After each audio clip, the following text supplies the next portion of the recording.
All right, the special meeting of the Board of Education is now called to order. Roll call. Geiger. Present.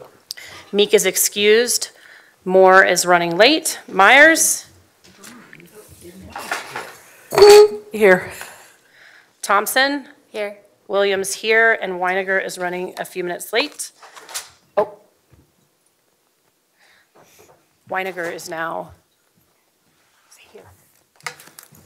Here. All right, let's stand for the pledge. I pledge allegiance to the flag of the United States of America and to the republic for which it stands, one nation, under God, indivisible, with liberty and justice for all. All right, so the reason for this special session is that the Board of Education has issues to discuss with its attorneys in executive session to receive legal advice on specific legal questions pursuant to CRS 24-6-4024B regarding legal questions and legal issues related to consideration and authorization of litigation by the district against Convergent Technologies, LLC, for its alleged breach of its contract with the Douglas County School District RE1. So do I have a motion to go into executive session for the previously stated purpose? Move to go into executive session for previously stated purpose. Second. Motion by Geiger, second by Myers. Do I have any discussion? All right, roll call. Geiger. Aye. Moore, he'll be late. Myers. Aye. Thompson. Aye. Williams, aye. Weiniger. Aye. Great, so we will now be going into executive session, and the following individuals will be joining the members of the Board of Education in executive session. So first, Tim Moore will be joining us late. Danelle Hyatt, Deputy Superintendent. Jackie Millay, Chief Operations Officer. Katie Van Horn, Risk Director. Mary Kay Clemish, General Counsel. Mark Nieder, outside counsel with the law firm of Thompson Co. Out of respect to staff who are not participating in the executive session of the board, I'm excusing them from the meeting. Staff members are not expected to be in the boardroom, and this meeting will no longer be live streamed.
Order of business is adjournment before our regular scheduled meeting. So do I have a motion to adjourn? Move to adjourn. Second. Motion by Geiger, second by Weiniger. Geiger. Aye. Moore. Aye. Myers. Aye. Thompson. Aye. Williams, aye. Weiniger. Aye. Great, we are now adjourned. See you back at 5.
All right, the meeting of the Board of Education is now called to order. Geiger. Present. Meek is excused. Moore. Here. Myers. Here. Thompson. Here. Williams here. Weiniger. Here. Please stand for the pledge. I pledge allegiance to the flag of the United States of America and to the republic for which it stands, one nation, under God, indivisible, with liberty and justice for all. All right, with that, we will move into the DCSD spotlight with our Deputy Superintendent, Danelle Hyatt. All right, good evening, Board of Education directors and everybody who are here this evening. It is my pleasure to start the Board of Recognition events this evening. So first, I just want to wish Superintendent Kane the best as she is currently in Florida caring for her mother right now. So I'm going to, as I said, jump in and lead tonight's recognitions. So our first recognition is of a recent graduate from Daniel C. Oaks High School. With the following people, please join me up front. Jace Rodriguez, Principal Brian Singleton, Science Teacher Nadine Klein, and Executive Director of Schools, Nikki Ballou. All right, you guys got to kind of come right here. Okay, very good. Okay, very good. All right, Jace was one of 2 students in the entire state of Colorado named Changemaker of the Year by Youth Celebrate Diversity. Jace will be officially recognized at the Youth Celebrate Diversity Changemakers Gala on September 13th.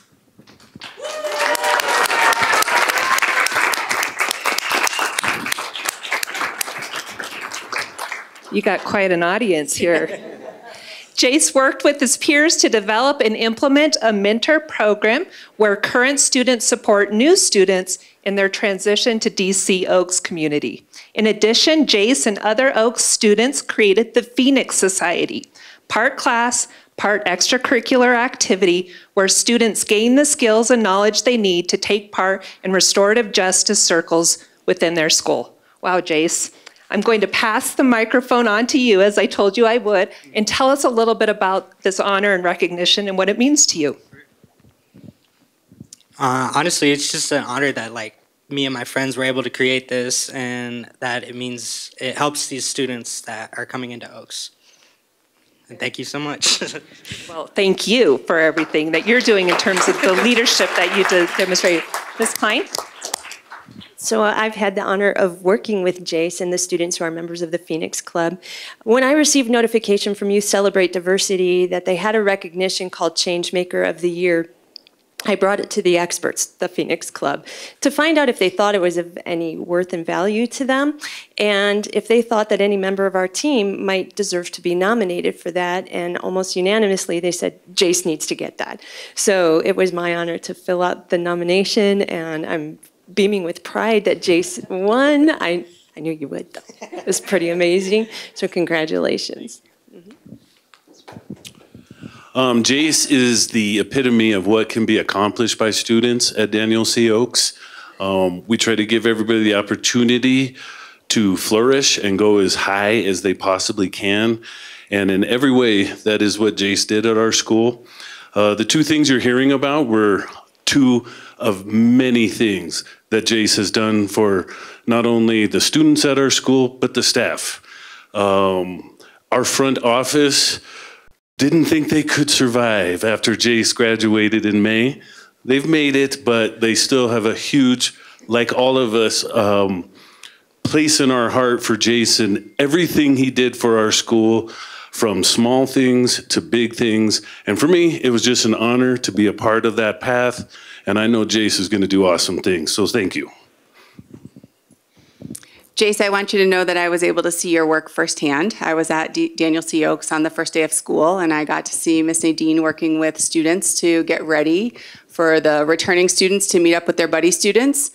And for those of you who don't know, Daniel C. Oaks is an alternative school, so students come from all over the district, which can sometimes make it a little bit nerve-wracking going to a school and you might not know anyone, but this way everyone knows that they have support toward graduation, toward coming in.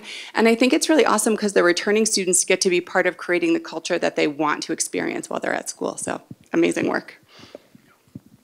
Well, Jace, again, thank you for your leadership and the legacy that you have left at DC Oaks. That's pretty commendable. So, all right, it's photo op time. So if we can get communications up here. All right. And then, Jace, if you will do one picture, and then any family that are here that would like to join in the next picture, that would be great.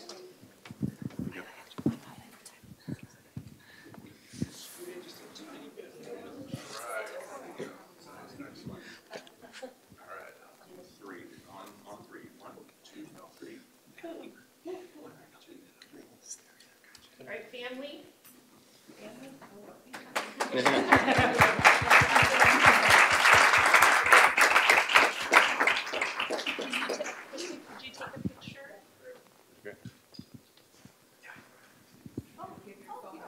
Yes, we'll give you guys some photos. That'd be awesome.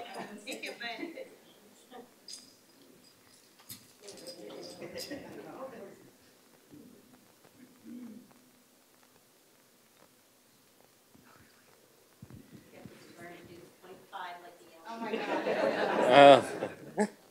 The young people. Very good.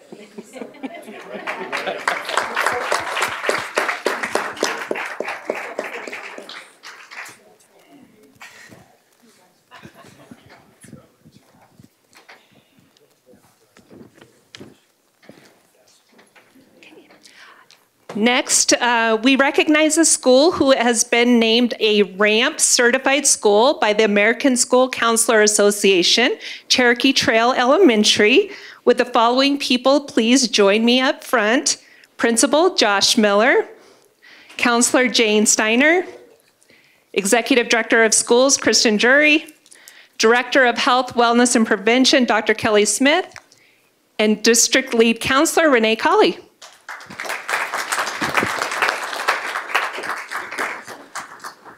So Cherokee Trail is one of only 10 schools in the state of Colorado to hold the RAMP certification.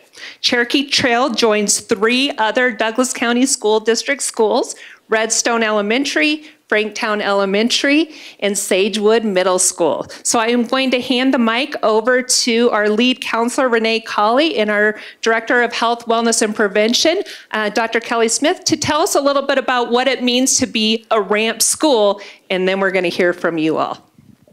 Thank you. This is my pleasure. And Jane, I'm so incredibly honored to be here with you and Josh, who's been supporting in this effort. Since 2022, I remember Jane coming up to me when we were talking about aligning our schools with the national model, meaning that we have data-driven counseling programs that support kids in their access to academic achievement. And she said, why wouldn't we do this? And why wouldn't I ramp? So I remember that with Jane, and it was so fun to go out to California this summer and celebrate her. So just an honor. I do want Renee, who's done a lot of the heavy lift around our RAMP schools, to talk a little bit about what it means to go above and beyond in our district. But I'm so incredibly honored to stand here today with you. And you have done so much to support your school. I know you don't like to be recognized, but you have opened up your doors and let us try and experiment and come in and do things. It's been phenomenal. So thank you for all your support. So Renee. It truly is a challenge, as you heard from the stats, to receive RAMP. So our schools not only have to submit 10 components that show that they are data-driven and that they've had evidence-based practices of impacting academics for students within their building. They have to demonstrate that they've removed systemic barriers and that those the removal of those systemic barriers have directly impacted students. In addition to that, they have to track their time and demonstrate that they are either acting with or for the student at minimum of 80% of their time. So that comes to speak how Josh has supported Jane with ensuring that she does have the time to dedicate to her students, helps arrange and make sure that her priorities are where they need to have student impact, and then that it really works as a team and really speaks not only to the team within Cherokee Trail, but the team of Douglas County as a whole, because we could not do this as a district without all of you and without the district support in general. So thank you. Yeah, I would say, we've gotten a lot of support over the years. These guys have come to me quite often to say, how can we help? We're a fairly impacted school. But really the most important thing about this certification is really, not the letters and the name or the certificates, but it's the support of our kids. And for a long time, it was just Jane and I running the show at Cherokee Trail. And what we wanted to do is make sure our kids were supported and make sure that they had all the resources that they needed. And so she goes above and beyond all the time. What you don't see is the home visits or the late night phone calls or the threat assessments or all those other pieces involved. And then once we had this RAMP certification, it's just as a celebration of really who she is as a person and who she is as a counselor. I love her to death, and she deserves every ounce of this. So I know how much she loves to public speak, and so I'll turn it over to her. I appreciate everything that everyone has said. When I was a baby school counselor starting 20 years ago, I started in another state, and it wasn't until I moved to Douglas County roughly about 8 years ago that I ever thought that I could have this particular role as a school counselor, and the district resources and a principal who supported every single thing that that we wanted to do to help kids. I just didn't think it was possible. So kudos to everybody who over time added a second counselor to our school. The impact that our students have, hopefully it lasts and has planted seeds that will help them for the rest of their life. I do also want to recognize as well that we did have Heather Blatt, who was another counselor of ours. We were one of the first schools to have 2 counselors. Everybody else just copied us. Just putting that on public record. So just want to put that in there as well. So thank you, Heather, if you're watching out there in the homeland.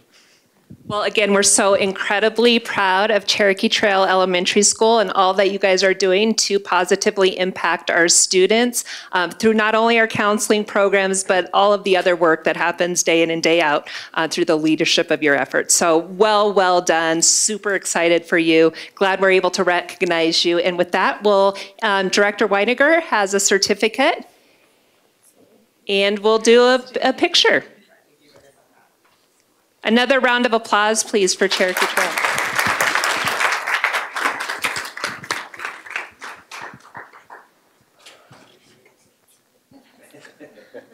On 3, 1, 2, 3. One more. 1, 2, 3. Nice job, Jane. We got a good picture of that. What? Y'all got a picture? Ducky.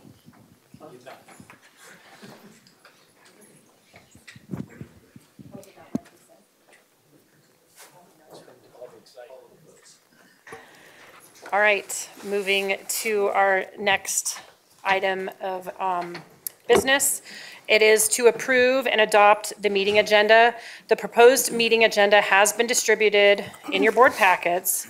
There has been a technical glitch, however, which has caused the item 9.1, the state testing and literacy update, which proposed a 10-minute presentation and a 10-minute Q&A, to not show up on the electronically posted public agenda, no less than the 24 hours prior to the scheduled meeting.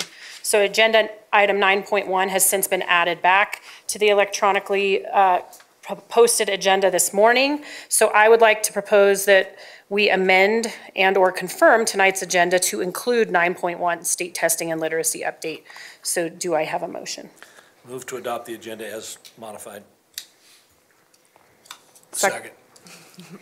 Didn't see it. Motion by Geiger, second by Moore. Geiger. Aye. Moore. Aye. Myers. Aye. Thompson. Aye. Williams, aye. Weiniger. Aye. Great, passes 6-0. On to superintendent updates. Okay, very good. Thank you for allowing me the opportunity to sit in for Superintendent Kane this evening. So these are superintendent/deputy superintendent updates. So welcome to September. High school fall sports and activities are already in full spring, and we are in the midst of all of the fun of homecoming season. September is also full of many special events, important awareness highlights, and milestones, including the following. Thursday will mark 24 years since the 9/11 attacks occurred. This is now known as Patriot Day and National Day of Service and Remembrance. I want to take a moment of silence to remember the 3,000 men, women, and children who lost their lives that day in 2001.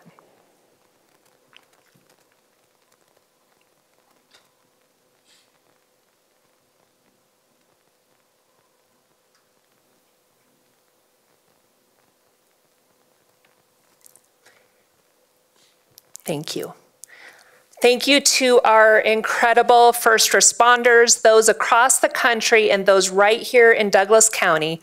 Our flags will be flown at half-staff tomorrow. September is Suicide Awareness Month.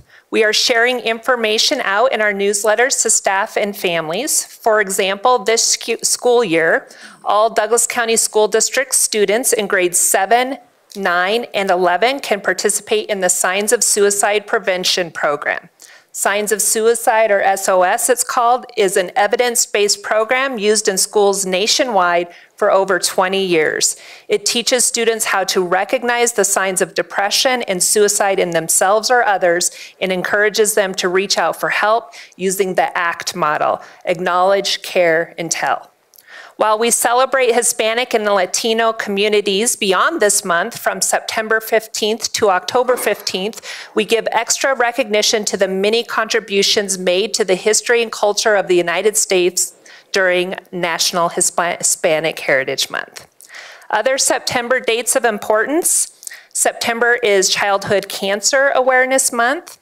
National Arts and Education Week is September 14th through the 20th. September 8th is International Literacy Day. September 16th is National IT Professionals Day. Thank you to Mark Blair and his incredible team. September 17th, Constitution Day and Citizenship Day. And sundown on September 22nd marks the beginning of Rosh Hashanah.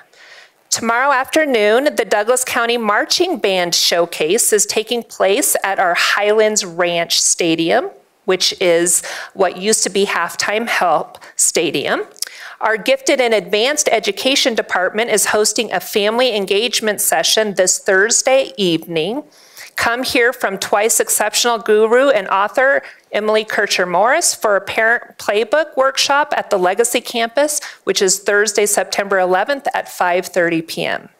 Nominations for the 2026 Apple Awards open on September 15th. Thank you to the Foundation for Douglas County Schools for hosting this each year. Colorado Proud School Meal Day is taking place at our schools on September 30th. Last week, we unveiled the naming of the stadium at Douglas County High School. The stadium is now Advent Health Stadium. Thank you so much for Advent Health for this partnership. So you hear of a few stadium name adjustments this evening. The 2025 Douglas County Youth Congress will take place on Monday, September 29th from 9 a.m. to 3 p.m. at the Douglas County School District Legacy Campus. The Student Advisory Group will be hosting a Board of Education Candidates Forum on Monday, September 29th, from 6 to 8 p.m. at the Legacy Campus. This forum will also be live streamed on the DCSD YouTube channel. And just a reminder that Monday, September 22nd is our first professional development day of this school year, and most of our schools will have no students on that day. That concludes superintendent updates. Great, thank you. All right, on to public comment. Tonight, 3 minutes will be allowed for each speaker. We ask that you remain respectful and address the board rather than guests or staff in the room. Please also keep your comments appropriate for a K-12 audience. And if you could just adjust the mic so that we can hear you when you speak. We will start with our remote speakers first and then move to in-person. So with that, we have Jennifer Peiniger and then Holly M. Can you hear me? We can, go ahead. Okay, members of the board, I have challenged some of you and the superintendent to remember that you have a duty to advocate for all students in the district. I have only seen a few of you rise to that challenge, but I have been disappointed by the actions of both the superintendent and the majority school board members. Now, you want to suppress the voices of our students by making them have to opt in to the Healthy Kids Colorado survey rather than opt out. It is no secret why you want to do this now. The Douglas County Experience Survey showed that only 63% of special education students and 51% of Black students feel safe in Douglas County School District.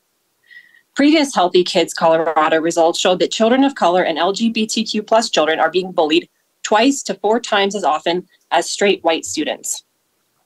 Couple that with the anti-trans letter Christy Williams, Becky Myers, Kaylee Weiniger, and Tim Moore signed, and it's no wonder you all want to keep our children quiet.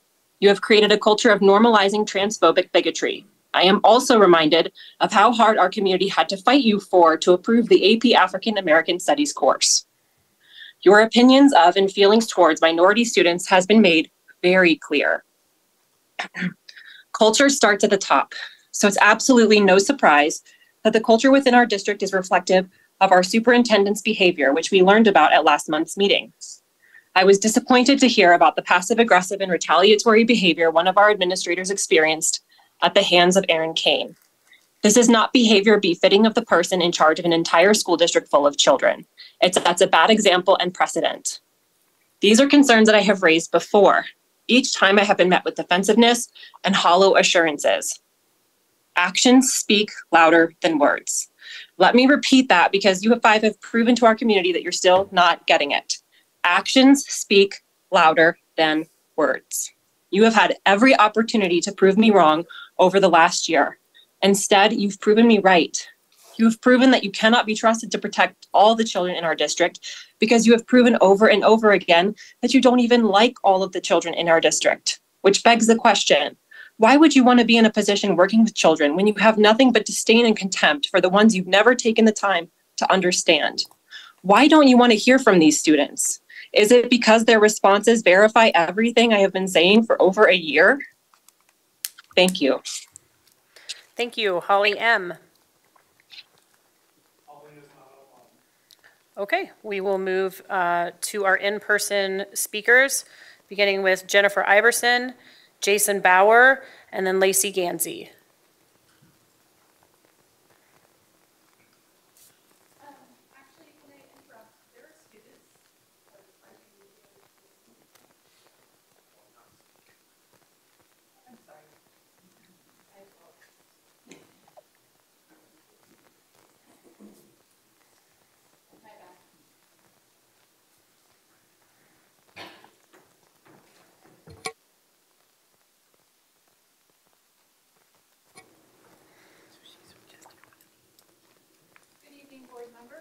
My name is Jennifer Iverson, and I represent Douglas. I'm sorry, can you stop for just 1 second? I think the mic, yeah.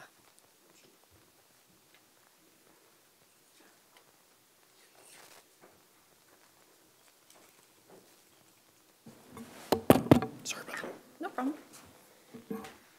Do over. Good evening, board members. My name is Jennifer Iverson, and I represent Douglas County parents tonight. I'm here to ask you to maintain the current opt-out structure for the Healthy Kids Colorado survey. This biannual survey represents DCSD and Colorado's most valuable tool for understanding the real challenges facing our students.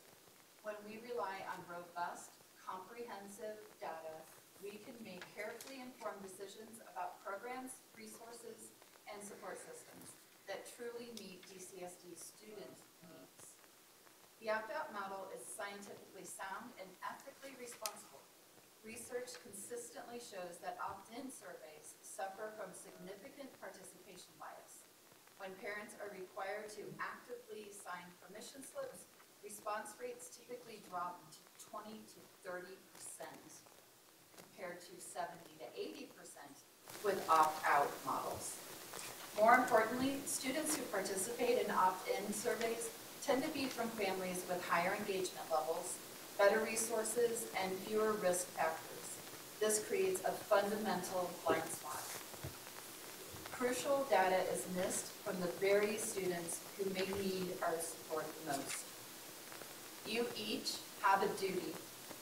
That duty is to seek out the complete picture, especially when it comes to our most vulnerable children. If you only hear from students whose parents actively sign permission slips, you're likely missing critical information about students experiencing food insecurity, family challenges, or substance use issues. These are exactly the students you've sworn to serve.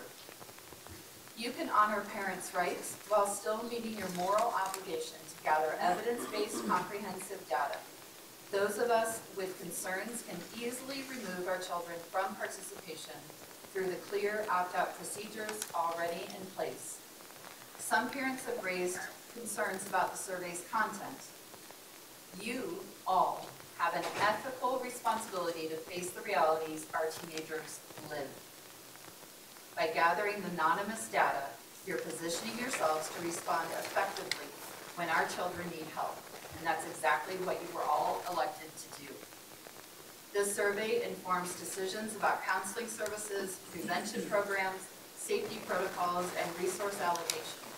When there is incomplete data, ill-informed decisions are made, and DCSD students will suffer the consequences. Douglas County parents urge you to maintain the current opt-out structure. 15 seconds remaining. Your commitment to student welfare must be grounded in evidence, not assumptions. This community owes it to all our learners, especially those whose voices might otherwise go unheard. Comprehensive data needed. Thank you. Thank you. Jason Bauer, Lacey Gansey, Andy Jones.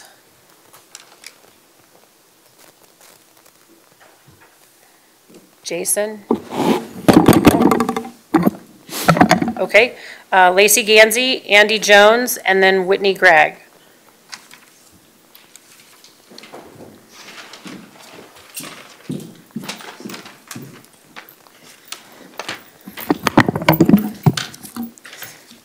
Good evening. My name is Lacey Gansey, and I'm here to speak in support of not changing the Healthy Kids Colorado survey to be opt-in only because what you do tonight directly impacts families like mine. Christy Williams, let's get right to it. It has been 873 days since me and my children first came before this board begging this board to address bullying and hate crimes in our schools. 873 days, and here I am again. Just last week, I was behind the scenes in deposition, but I'm sure you all know, tied to the lawsuit this district created. And let me make something very clear. I'm not scared, DCSD, or of your attorneys and their bullying tactics. And I'm certainly not scared to call out what you're doing tonight. Because I am that single mom in this community, the one working 2 jobs, the one raising kids, the one surviving while this board plays politics with my children's lives, you should be the ones ashamed, not me. And now your big idea to make the Healthy Kids Colorado survey opt-in, further silencing the voices of the very kids you've already failed.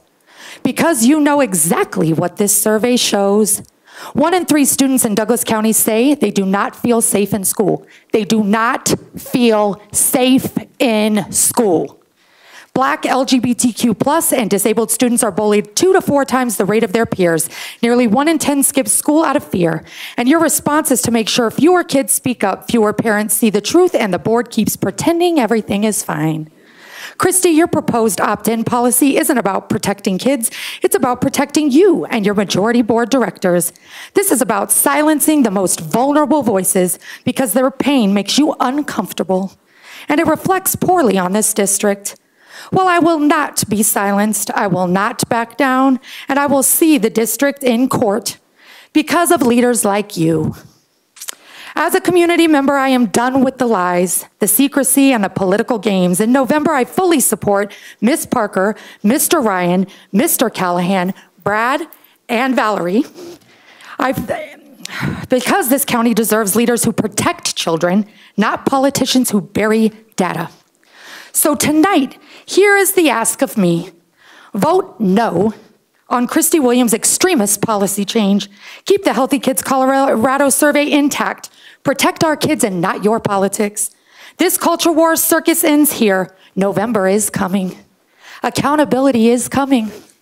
And Christy, Kaylee, Becky, and Tim, you cannot opt out. So I wish you the best election. I cannot wait to see you guys gone. Have a great evening. Thank you. Andy Jones, Whitney Gregg, and then Allison Ridwell.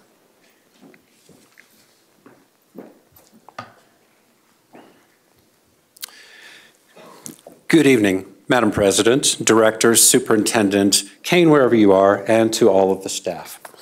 My name is Andy Jones, and tonight I speak as a proud citizen of Douglas County. Proud because of the provable and demonstrable fact that this is the greatest place to live in Colorado. What makes it this way? Well, for one, this school district that I have worked with and for over the last 2 decades.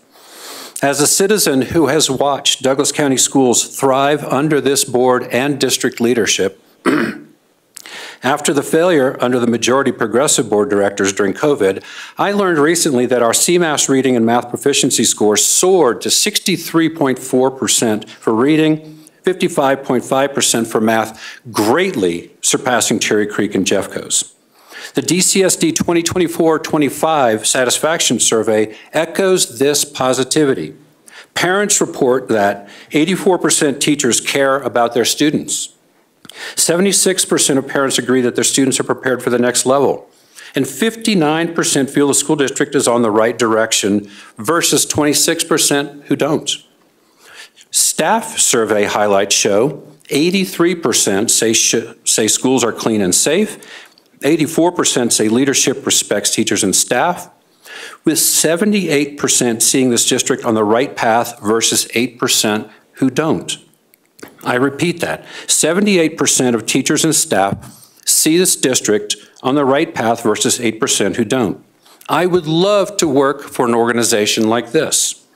But what has me perplexed tonight is the fact that 3 of you can find it in your leadership role to actually voice praise for the hard work that this staff, all of your principals and teachers, every counselor and special needs angel has accomplished over the past 4 years. It seems that if Director Meeks wants to achieve her goal of sitting in the president's position for the next 2 years, and Director Geiger for the 2 years following, you must tear down the great accomplishments of this district so that your 4 union-supported candidates can win in November. That is craven and insulting to all who have worked so hard to create the learning environment that has led to massive success. For the 3 of you, it is obvious to anyone who is watching that you are playing politics from the dais and beyond notice that the community is watching. So tonight, I sing it from the hilltops and from this microphone. I am proud of this school district, and you should be too. These achievements stem from the conservative, balanced leadership of our school board and superintendent who have fostered a disciplined, welcoming culture since taking over in 2022. Remaining. Their focus on increased reading skills and maintaining safety has directly boosted educational outcomes. To preserve this legacy, I encourage support for common sense DCSD candidates Keaton Gamble, Dee Dee Kramer, Matt Smith, and Steve Vale, ensuring continued excellence for the generations to come. Thank you, and go Dougco. Whitney Gregg, Allison Ridwell, Jason Hurd.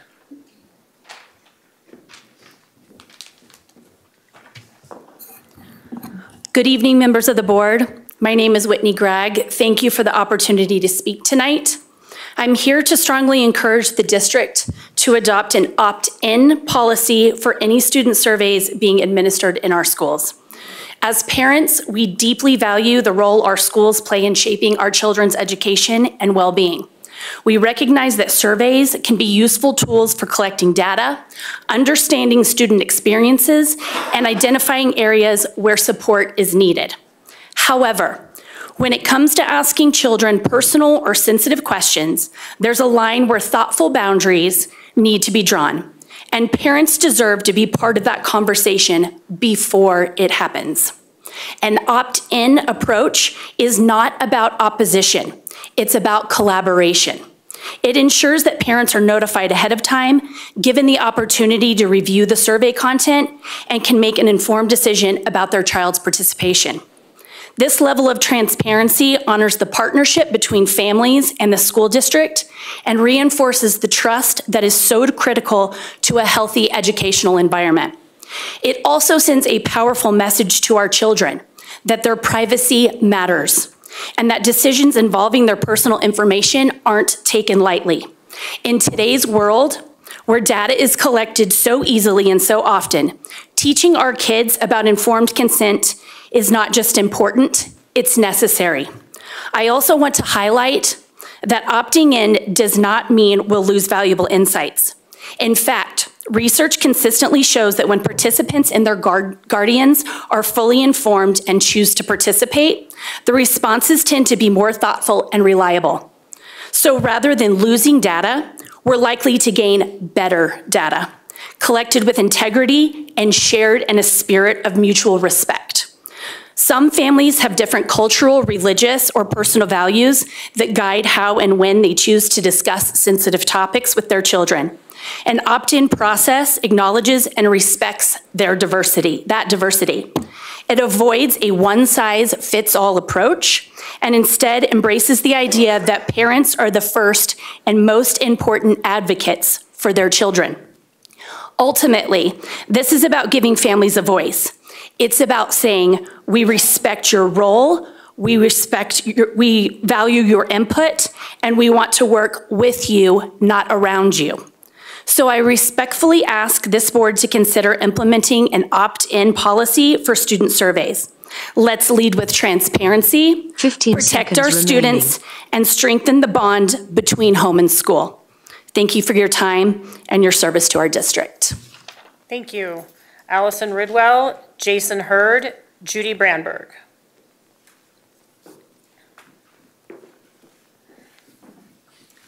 I'm going to do my best not to croak at you.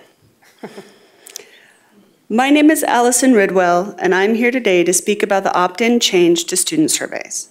As a mother of a trans child and the author of the letter that was brought into question earlier tonight, I must start by saying thank you, once again, to the 4 majority board members who signed it. It was in part due to your leadership that compelled speech was removed from that disastrous bill. I was frankly shocked to read from a minority director's own social media page that I, as a parent, do not matter, that my thoughts, considerations, and opinions on my own children are somehow cliche. The opt-in approach plants the seed of partnership we all want to see between parents and teachers. Instead of using this opportunity to build stronger relationships with parents, this director used it as an opportunity to drive a wedge further between the parents and staff, and he did so using the students we all love as the hammer. This is why I join many in saying no to the union slate and will be voting yes to the common sense of Keaton Gamble, Dee Dee Kramer, Matt Smith, and Steve Vail. Thank you. Thank you. Jason Hurd, Judy Brandberg, Kelly Mayer.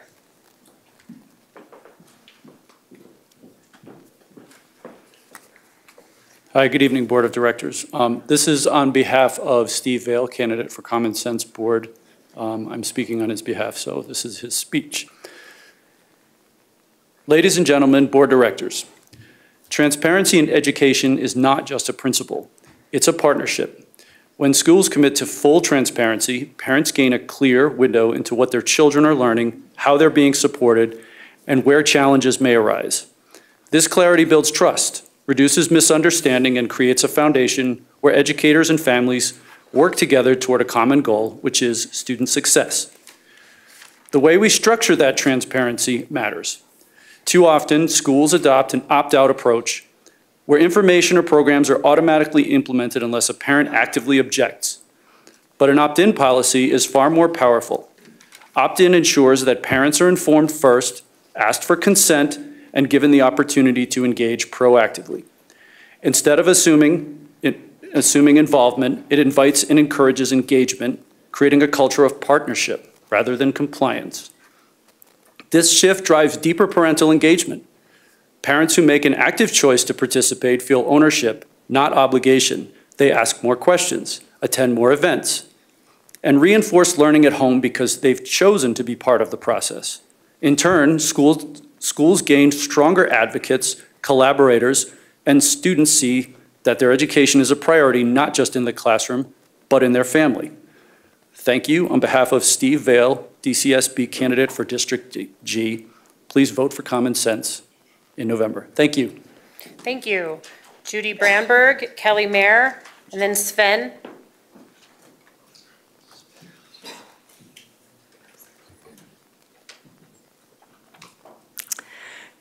Good evening, board members. I am here to put on the record the truth about the fraudulent Sterling Ranch exemption and the criminal concealment that Superintendent Aaron Kane personally engineered. This scheme was designed to mask Sterling Ranch's statutory noncompliance and to illegally divert land to John Adams Academy, all without meeting Colorado's school land dedication laws. By law, CRS 3028-133 requires school sites be reserved or dedicated, and CRS 2232-127 allows only a school board to acquire land for school use. Sterling Ranch never satisfied its 110-acre obligation, and no lawful DCSD dedication ever occurred. Yet, Superintendent Kane stepped in to cover up this violation, pushing forward an ultra-virus act beyond her powers that violates both state law and the Takings Clause of the Fifth Amendment. This board has seen this playbook before. In 2014, under prior leadership, DCSD secretly bailed out STEM schools' $2 million bankruptcy with a fraudulent $14.6 million SECFA bond pushed through without meeting statutory safeguards. That unlawful bailout produced unsafe conditions that led directly to the May 7th, 2019 STEM school shooting. Since 2014, DCSD has silenced and retaliated against my warnings, and tonight that same silencing continues.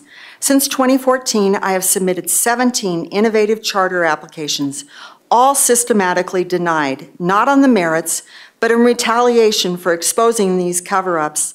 DCSD is not protecting students or parents.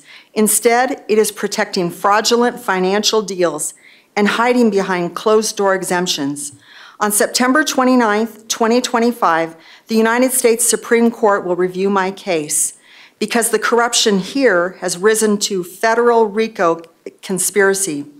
This board, Sterling Ranch, John Adams Academy, CSI, and the Douglas County Commissioners now face $7.6 billion in liability for your coordinated role in the public education antitrust RICO cartel enterprise.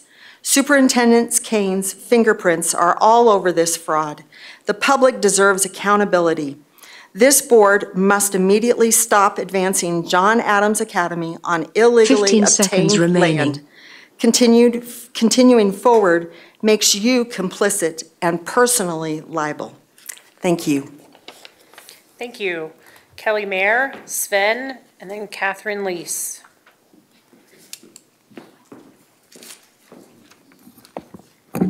Good evening, board members. My name is Kelly Mayer. I'm the mom of many current and former DCSD students.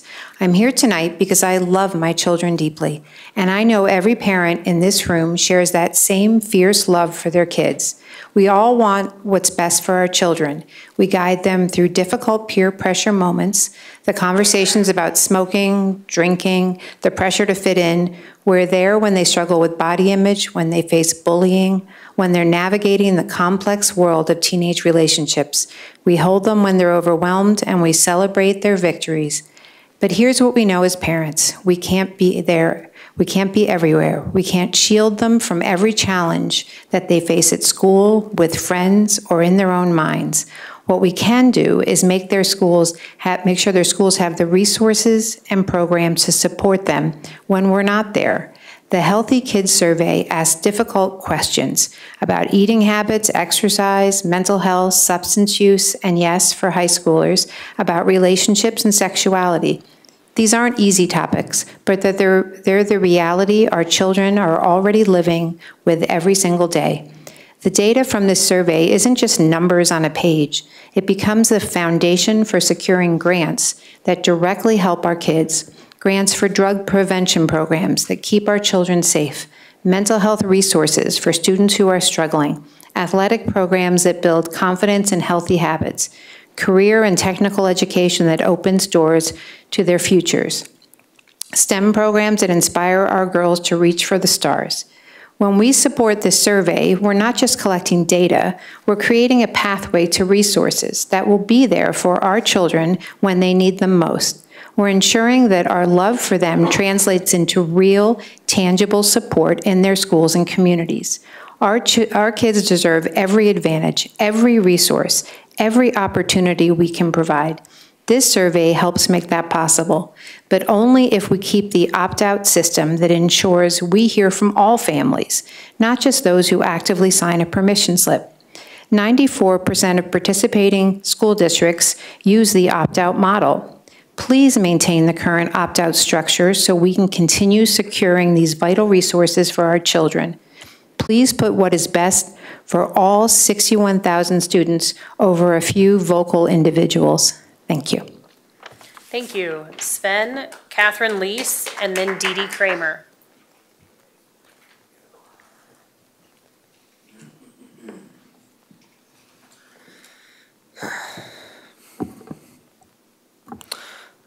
Hello, Douglas County School Board members. My name is Sven Sharpen. I'm a former student, graduated 3 years ago. I'm going to tell you what life is like for a student on the autism spectrum where the district decides how the child is raised, which is why I advocate for an opt-in policy, because parents deserve better and to know exactly what's happening with their kids. I was given preschool level assignments in 5th grade without my parents' consent, and the only reason they know now is because I told them, even though I was smarter than my 5th grade classmates.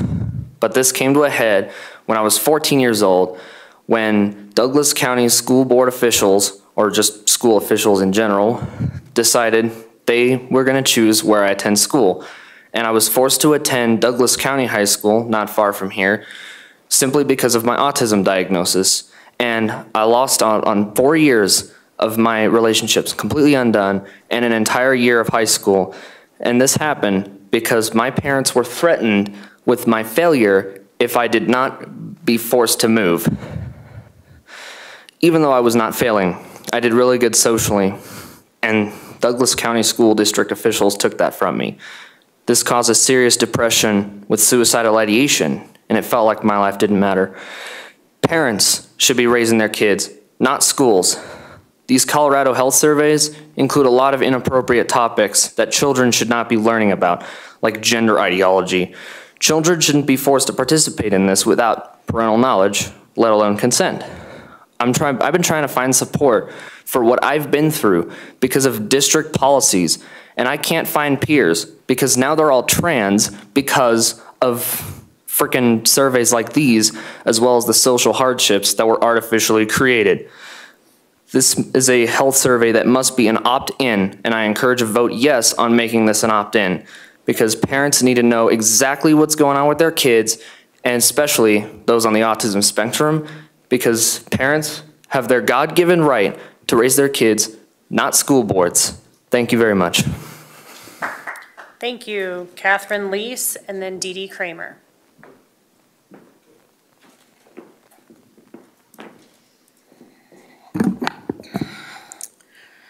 Good evening, board members. My name is Kathy Lees. I'm speaking as both a parent and a former school accountability committee chair at Ranchview Middle School. 7 years ago, Ranchview Middle School faced a real problem. Too few students were participating in state testing. Their parents were opting them out. This caused blind spots in the data. Without strong student participation, staff couldn't see the full picture, and they couldn't adjust instruction or resources. Our SAC stepped in and partnered with the school to fix this problem. We created a plan to boost participation, and thankfully it worked. The next round of testing gave staff more complete data because more students participated. This was a win for everyone, because the better the data, the better the decisions, and the better the outcome for our students. Even after 7 years, we're still struggling to get strong participation in middle school state testing. Tonight's presentation about state testing, there's a line, participation is impacting data quality, i.e. CMAS Science 8th grade. Participation is key to any test or survey. Each of you knows this. Anyone who has heard a presentation by Matt Reynolds knows this. presentation, we should not be adding barriers to participation of key student surveys. The opt-in system barrier is too high. Moving to an opt-in system to the Healthy Kids survey would drop participation dramatically. Why would we choose to blind ourselves when it comes to middle school and high school student input on critical issues like mental health, substance use, and school climate? The HKCS provides the most comprehensive health and wellness data about our students at little to no cost to the district. It's financially irresponsible to diminish a scientifically sound, well-respected resource the state already provides. I urge you to protect data quality and student voice by maintaining the opt-out system. We should not create more blind spots in the very data we depend on to support our students. Thank you. Thank you. Dee Dee Kramer.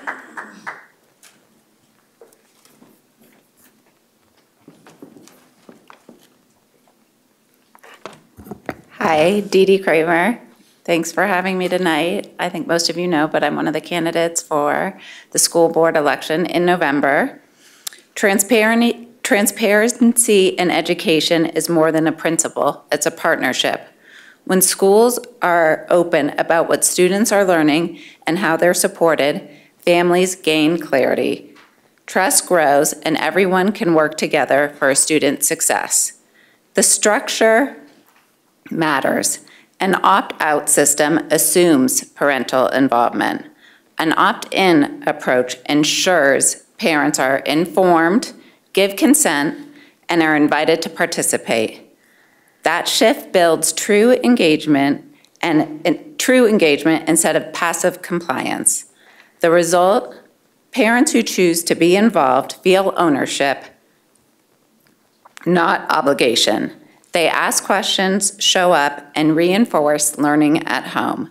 Schools, in turn, gain stronger partners, and their students see education prioritized both in school and in their family. As a mom of kids that are in the district, I believe that the opt-in option is a way better choice. Lastly, I also just wanted to congratulate you all on the excellent CMAS scores and the huge improvement from the years prior. Thank you. Thank you. All right, that concludes public comment. We are going to move to the next agenda item, which is the adoption of consent agenda. I am going to pull 7.4, which is the approval of Board of Education Assistant Secretary. Anybody else have anything? Or we can approve the consent agenda items 1.1 to 1.3 and then 7.1 to 7.3 and 7.5 to 7.13. Move to adopt 7.1 through 7.3 and 7.5 through 7.13. Second. Great. Motion by Geiger, second by Thompson. Geiger. Aye. Moore. Aye. Myers. Aye. Thompson. Aye. Williams, aye. Weiniger. Aye. Great, passes 6-0. And then I pulled 7.4 only because it didn't actually attach a name to it, and I appreciate both Director Weiniger and Director Thompson for reaching out to point that out. This is something that we've been talking about, but I thought it would be a good idea if we actually appointed a person. At this point, we did board assistant secretary interviews. Was it last it was a week and a half ago, I think. And it was directors Meek, Geiger, Weiniger, and me. And we, I think, all were in agreement that we wanted to bring on Shauna Manitokin as the assistant board secretary. So I would need a motion to move forward with that. So are we approving her as the Board of Education Assistant Secretary? So move. Second. Motion by Geiger, second by Myers. Geiger. Aye. Moore. Aye. Myers. Aye. Thompson. Aye. Williams, aye. Weiniger. Aye. Great, passes 6-0. Congratulations, welcome aboard. And Debbie, you did a fantastic job standing in the gap too, so thank you. All right. right, then we're going to move into our approval of minutes. The recommendation is that the Board of Education approves the minutes from the regular meetings held on June 10th and August 19th. Director Thompson. Yeah, so I think we could have a discussion about it, but I think we should postpone the approval of the August 19 minutes. We have a new system, and so there's just some things that are omitted that are typically included in our minutes. I'm happy to list them if we think that it needs to be listed, but I figure if we just add it to the next board meeting, we could just have those adjustments. Yeah, so you'll just provide those to the district? I'm happy to provide it, yeah. Okay, so all right, so I'm going to change that and say we'll take two different votes. One for the June 10th meeting minutes, and so the recommendation is that we approve the June 10th meeting minutes. So moved. Second. Motion by Moore, second by Weiniger. Geiger? Aye. Moore? Aye. Myers? Aye. Thompson? Aye. Williams, aye. Weiniger? Aye. Great, passes 6-0. And then I will need a motion to table or postpone the August 19th meeting minutes until our next scheduled board meeting, which is October. Yep, I move to postpone the August 19th meeting minutes to the October regular meeting. Second. Okay, motion by Thompson, second by Geiger. Geiger. Aye. Moore. Aye. Myers. Aye. Thompson. Aye. Williams, aye. Weiniger. Aye. Great, passes 6-0.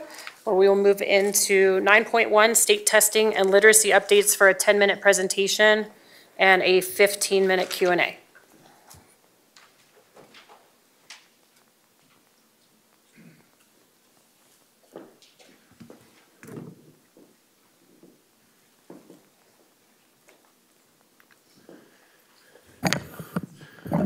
All right, good evening. Thank you very much for giving me the opportunity to sharing our data this evening. I'm going to walk through the data deck, and at the end I'll take some questions if we do have it. As a reminder, the state's assessment system for state accountability consists of these assessments for CMAS, ELA, math, science, PSAT, and SAT, and that's the data that I'll be presenting tonight.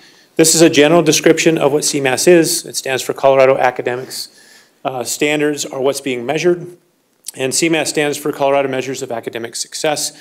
It's their acronym for that, so when I use the acronym CMAS, it just stands for that. You can see there was recent articles that were put out for Denver Post and some other publications. Just know that those are available to you as well if you want to explore the space online for our performance. So I'm going to go through these. This data is available on CD's website. It's available in a couple different locations. One is just the CMAS data itself has results for 2025, but also there's a bunch of dashboards that are available for state accountability because this is the system that's based on. In this diagram here, this is English Language Arts for grades 3 through 8. We are the green bar and the state is the red.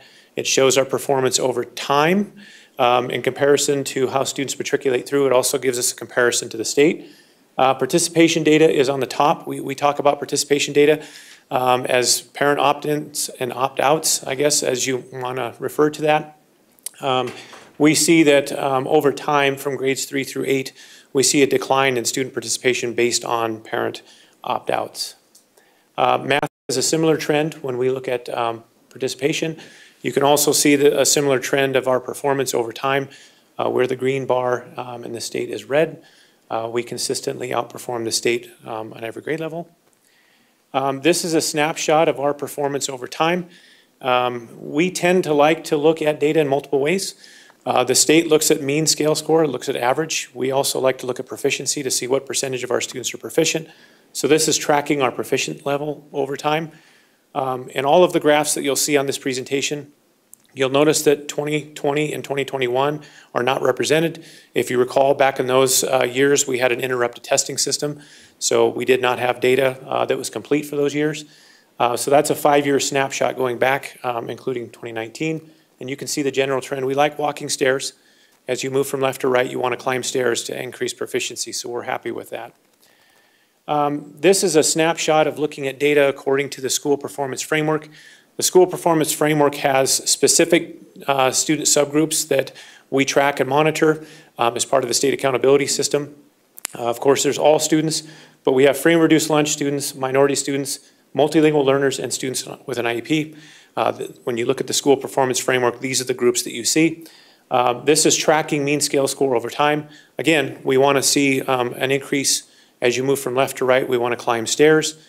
We also like to see the climbing of stairs as we move from left to right in all of our groups, not just in all students. This is English language arts. If you look at the steepness of the stairs, and I'll represent it in a different diagram in just a minute, if we look at a 5-year trend between 19 and 2025, you want to see those stairs being steep. The steeper the stairs, that means the more growth you have. So when we look at different subgroups, we want to see that steepness. And I'll represent that in a different way so you can see what that change is over time. This is our data for math. Love this as a former math teacher. I'd like to see our math data increase consistently across all of our different groups. It is a nice thing for us to be able to see. This is a different representation of that same diagram. This is looking, instead of looking at all of the different years together, we're just comparing the 2 years to see what's the relative growth from our baseline year of 2019 to 2025. And you can see that all of our groups, according to CDE's framework, are increasing. All students represents the smallest increase of all of those different groups, which is great. And it represents that we're making adjustments and all groups are increasing, but we're also closing that gap between the different groups, like free and reduced lunch to all students. So it's something that we like to pay attention to and we like to track over time. Comparative data, we are competitive. That's one thing that we are. This data set are competitors, and we have a set of competitors that we like to look at. These are the ones that we compete for funding, compete for students, and also compete academically. So you can see those on the right side. We are the green bar, so you can see what our relative performance is as compared to our neighbors. This is also a similar comparison, but we're looking at not just our overall proficiency, but we're looking at our subgroup performance based on the mean scale score in comparison to our neighbor. Again, we're green in this diagram. So we have free and reduced lunch and minority students. You'll notice there's an asterisk next to free and reduced lunch students. 2 changes occurred when it came to free and reduced lunch students. One, we have free lunch now in our system. So that's something that we're monitoring. We're monitoring how many students are still submitting paperwork, how many students are still qualifying for free and reduced lunch. The next thing that we do monitor is we're one of 13 states across the country that's piloting Medicaid as a qualifier for free and reduced lunch.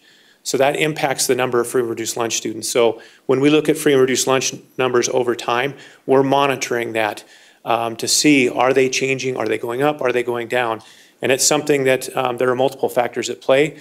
So we do like to call that out because there's changes here as we look over time. This is the same graphic. Now we're zooming in on multilingual learners and students with an IEP. Now we're looking at math. Again, we're the green bar for free and reduced lunch and minority students. Again, our performance is higher than those that were in this competition and our competitive data. Again, this is multilingual learners and students with an IEP. This is a unique graph. This is a different way of combining those previous couple of graphs. So this is looking at our comparison to our comparables over time from 19 to 25, and it's looking at how we did in comparison to how they did. So if you increase your score from 19 to 25, you're going to have a positive value, and I don't know if this thing works, a positive value. If you decrease from 2019 to 2025, you're going to have a negative bar value. So as you can see, many of other districts across the state are still competing and trying to overcome 2019 and trying to gain back some of the learning from 2019. We are the green bar, which is really, really nice for us to see that growth has continued from 2019 to 2025. Pretty unique for us to be able to see that across all of our groups. This is English language arts, and this is the similar thing for math. Again, really like to see this as a math teacher, to be able to see that we have growth from 2019 to 2025. Also, we like to see that the bar for all students although it's growing, that the other subgroup bars are also growing and growing quicker. So we're closing that gap over time, which is really the goal. You want all students to succeed, but you also want to close that gap over time. This is a snapshot of looking at different races and ethnicities, a similar snapshot from 2019 to 2025. Again, we're looking at that trend from 2019 to 2025 as a 5-year snapshot. I did, just so people have an understanding of the N size related to this group, I added the N size below so you can see for like American Indian, Alaska Native, there's 87 students that account for the most recent blue bar for 2025. So as we look at the data, we can look at it through the lens of how many students are within each one of those subgroups. Again, we want to have the largest groups gains for where we have gains to grow. So where there's that gap, we want to have that increased gains across over time. So this is English language arts trend. And again, this is math. Again, we like to climb stairs. We like all groups to climb stairs. No matter how we present data, it's something that we aspire to. We've talked about participation in the past. It's something that we do look at. With parent opt-outs for assessment, it's something that's very real for us in this world. The federal government sets that standard at 95%. Their standard is 95%. Once you get further away from 95%, it becomes harder and harder for you to draw conclusions. So we do monitor our participation over time. What we do like to see is, in comparison to 2019, when the major disruption to learning happened, we want to get back to those numbers, and in many cases, in many grade levels, we're seeing that. So that's encouraging for us over time. But we're always encouraging our parents and educating our parents on the importance of this data. So it's something that we'll continue to work on. CMAS Science. A few years ago, our science test changed. As you may recall, a few years ago, we adopted new science standards for the state of Colorado. Then a few years after that, we started implementing a new testing system. These are the results of our testing for grades 5, 8, and 11. It's only administered in those 3 grade levels. So we can see our performance relative to the state and relative to each grade level. You can also see on the side here is our participation over time. Participation is really impactful here when it comes to science. You can see that our high school students were participating around 20% in any given year. So it really makes it hard for us to draw firm conclusions, but we still are accountable to that data. So we still analyze that data with our schools. Median growth percentiles, that red number, that 50%, that's really the state standard for when you meet their expectation. As a large system such as ours, we tend to regress to that 50th percentile. So we like the fact that we're above or really close to that. The more green, the better. You guys have all heard me say green is good. So we love to see more green on this. And so it's something that we do monitor over time. 4th grade, if you saw some of the press releases from the state, they've identified 4th grade as being an issue across the state in terms of their achievement and growth. So we will be monitoring that just like the rest of the state. That group of students entered kindergarten during those impactful years. And so it's something that we'll be monitoring over time. This is median growth percentiles for math. You can see that most of our grade levels are above that 50th percentile, which is really good. Transitioning to high school. High school is a different assessment system. Now we transition to College Board. It's PSAT 8-9 for 9th graders, 10 for 10th graders, and SAT for 11th graders. Our seniors do not participate in state testing. So those are the 3 grade levels that we do monitor. One of the things that did occur in 2024 was the first administration of the online version of the PSAT and SAT. Really, that becomes a new baseline for us because the test is so much different than it was before. So instead of a paper-based test, we now have an online test that's semi-adaptable to student responses. So you can see our performance, us versus the state. You can also see our relative participation rate.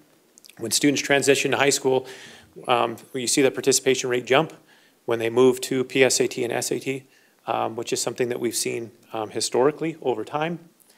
This is our trend data for our proficiency in terms of overall scale score. And that demarcation really is the yellow and blue. Previously, that was the paper-based. We still use it as a reference point, but this is a different assessment. I've also included a snapshot of participation, so you can see that we're now hovering around that 85 to 90% across the board, which we're extremely happy with. This is a snapshot of those same state-identified subgroups. We're looking and tracking this over time. This is something that you can see on the graph here, that some of the subgroups were dramatically impacted when we went to an online administration. So as we continue to move forward and establish a new baseline, which is going to be 2024, we're going to be seeing how our students adapt to this new reality. We saw similar trends back when we moved to CMAS years ago when it went from paper-based to electronic. We saw the students adjust. We saw the proficiency drop when they went to the online, and our students responded. And so we're anticipating something very similar to that here as well. This is our trend for math. Our math data across the entire state was something that was impacted, and we were not immune to that. We would like to increase our math scores for sure. And taking the SAT online, it's a different animal when it comes to the math test, so it's going to take some time for our students to get used to that transition. This is our competitive data when you look at SAT. So we have evidence-based reading and writing, which is the English language arts component, and we have math. You can see how we compare to our neighbors and also how we compare with the total mean scale score, something that we do monitor. Graduation competencies is one lens that we do take when it comes to this data, because the SAT can be used by students to qualify as a graduation competency. We have a menu of options. This is just one of them, but we do track that over time. You can see that I have two bar graphs for 2024. The reason for that is in 2024, the state noticed that the data changed because of the online administration, so they renormed their cut scores. So that's why there's two bar graphs there. There's one on the historic and one on the new benchmark. You can see the dramatic impact on both ELA and math in regards to when it moved online. And so the state responded to that by changing cut scores. So something that we'll be continuing to monitor. School performance frameworks and district performance frameworks were recently released. I'll be coming back to you at a later date to really dive deep into this, but this is our relative performance on the school performance framework in comparison to our neighbors. Last year, just as a reference point, we were at 71.2. Now we're at 72.1, which we always like to see additional gains. It's a pretty massive thing to have those gains, so we're really, really proud of the work that's happening in our schools and by our students. Some key takeaways, just as kind of a snapshot. English language arts and math continues to grow over time. We're really happy and pleased with that growth. We still have a lot of work ahead of us in terms of the growth of our students and increasing scores. But we are pleased to see that level of increase consistent over time. Participation, as public comment mentioned, is impacting the quality of data at certain grade levels and certain subjects. Really hard for us to draw firm conclusions about our science data just based on CMAS alone because we only have 1 in 5 students participating. And also, the schools and students are making changes as in regards to the digital administration of PSAT and SAT. Many of the things that are out that are free resources or paid resources for PSAT and SAT now are geared towards the digital administration. The last thing is student subgroup performance. We see improvement. That's something that's great, but we want to continue to narrow our focus and look at first best instruction. By and large, the best way you can have increased performance across the board is provide all students with first best instruction. When the tide rises, all boats shall rise. And we're direct evidence of that. We've been spending a lot of time, and our teachers and schools have been spending a lot of time on universal best practice for instruction. And universal best practice is really impactful for groups that are very impacted. And so that's just been our continued focus, and will continue to be our focus as we continue to expand best first instruction. That's a tongue twister. Some of the things that we're doing in literacy. Literacy has been a focus for us for several years. We are adding additional screening for reading risk. We're starting that ahead of schedule. It's required by the state next year. This year, we're going to be doing it for kindergarten in the spring. The law requires and will require that we assess kindergarten at the last 90 days of school and first, second, and third, the first 90 days. So this year, we're going to do the screening for kindergarten in the spring. It's really a chance for us to train our staff. It's a good chance for us to be able to see what are the impacts of doing this additional screening. So we're really excited about doing that. Core programs still being implemented. We're in year 4. We're getting awfully close to a time to come back to you all to give a report on the 5-year and talk about what it means to reinvest. Some of these core programs will be making changes in that time. We are in year 2 of our middle school core program, which is Study Sync. We're really excited about that, to be able to continue providing great resources. High quality instructional materials is something that you may hear me talk about a lot. Is really, really important, just equity of access and providing all students access to high quality materials. So we're really excited about being able to provide that for our middle school students. Writing. Writing is a very, very important thing for us. CMAS is very, very write intensive, so writing is a very, very big component of that. When I took tests as a kid, and I'm not going to tell you what year, I had to bubble in all of my answers. Well, this test is much more difficult than that. Students actually have to write. They have constructed responses where they have to write paragraphs. And so we're seeing that writing continues to be an area of focus. It's the most difficult thing to do in ELA. So we've implemented what's called self-regulated strategy development. It's really a structured program, and it's an approach for teaching students how to read and write in conjunction with one another. We're really, really excited about it. It's an evidence-based reading approach, and it's really exciting to be able to give students kind of that structure for them to be able to write, especially with the ultimate goal of making them independent and effective writers. Intervention is something that we've had conversations with and will continue to. With the READ Act, there's always approved interventions, but we want to go beyond the READ Act and look at what are intervention systems that are aligned to our core programs for elementary, middle, and also talk about what interventions are provided at the high school level. While our continued focus is still universal best practice, you still need to have interventions that are aligned to that to provide more student support whenever needed. And that's going to be one of our focus areas moving forward. And with that, I'll be able to take a breath and take some questions. Thank you, as always. So number one, I just want to say congratulations to all of you and our principals and educators and everyone who's working behind the scenes. I'm really, really proud to be part of Douglas County.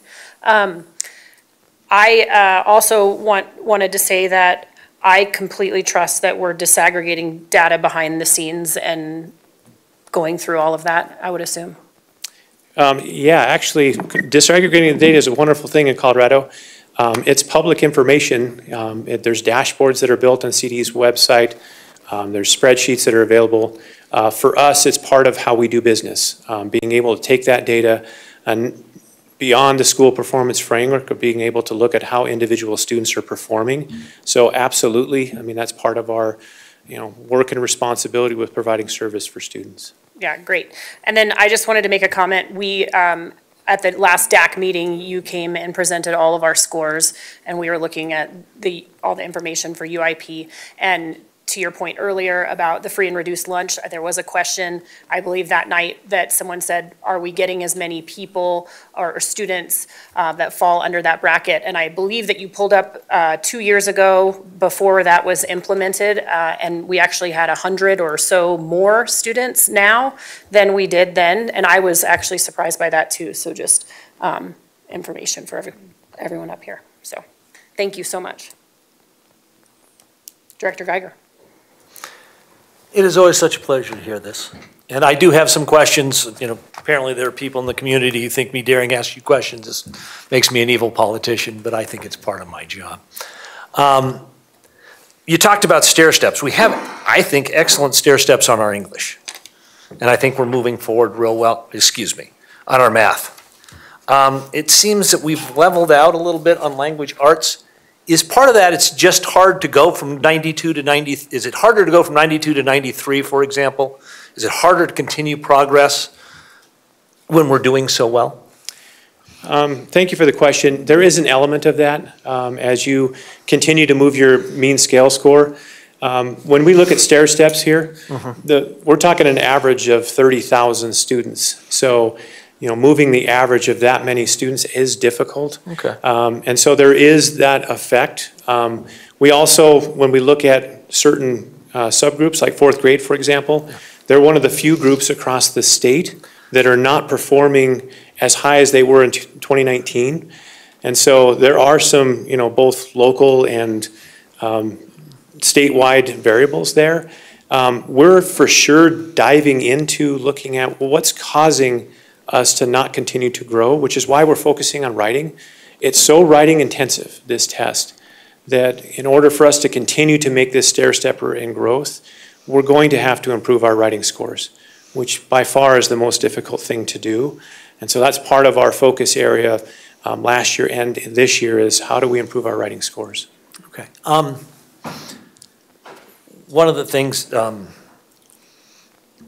how do we, I mean, you talked about a rising tide lifts all boats, and we've got to educate everybody. We've made progress on some of our disaggregated groups, and including our students with IEPs. They always score lower. And IEPs cover a wide range of needs. Is there any place in the state that's doing better than us in narrowing that gap between IEP students and our non-IEP students? I mean, is there anybody we can learn from on that, or are we all just trying to struggle with the challenges of that? Great question. We are constantly shaking the tree for other districts to find out what other districts are doing in terms of improving scores. I mean, if you look at the graph that was up there earlier, we do have really great growth in that subcategory comparison to ourselves and comparison to other districts, and we're really proud of that work. But no rest for the weary on this. We've got a long ways to go, and we'll continue to, you know, work and support students. You captured it correctly. That category is such a wide swath of different students. We also have to take in consideration their goals and their objectives within their own IEP. And so we're happy with making progress, but we're not satisfied. Okay. And this is just IEPs, not 504s? Correct. Okay. Double checking on that. To what do you attribute our increase in math? That was pretty good this year.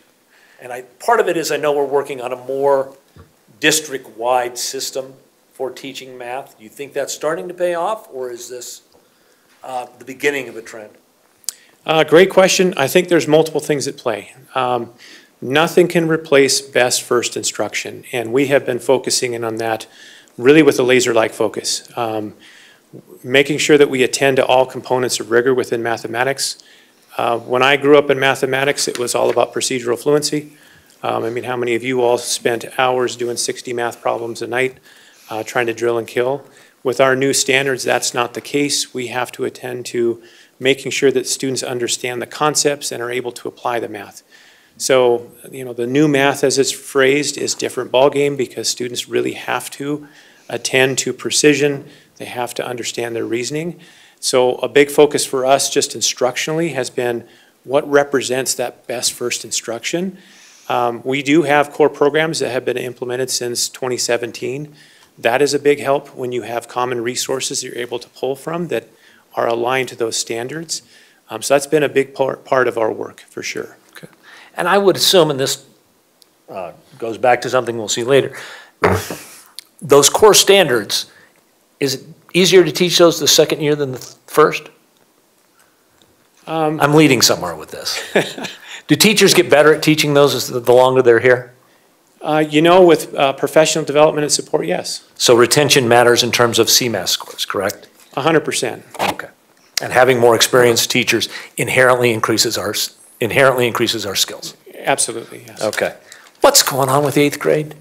Do 8th graders just not want to do stuff? They're starting, our participation numbers in 8th grade, our science numbers in 8th grade, even our math numbers in 8th grade are not what we might hope. Is that just the danger of dealing with 13-year-olds? You know, thank you for the question. It seems to be not our issue alone. Across the state, that seems to be a decline. We know that there is a peer influence when it comes to participation. And we also know that students can influence their parents on those decisions to test or not to test. That's very, very real. You know, we also know that those students are getting more independent, and they see that in high school they're transitioning to PSAT. Participation is not a one-stop shop in terms of why reasons that people participate, not participate. There are trends. I mean, I myself had an 8th grade daughter last year that was putting pressure on me to opt out. I did have to clarify what my role in the district was. And so there was a very, very big peer influence on that decision. Our schools do a great job of trying to engage in that conversation with their parent communities to say, we really want your data. This data is important to you and it's important to us.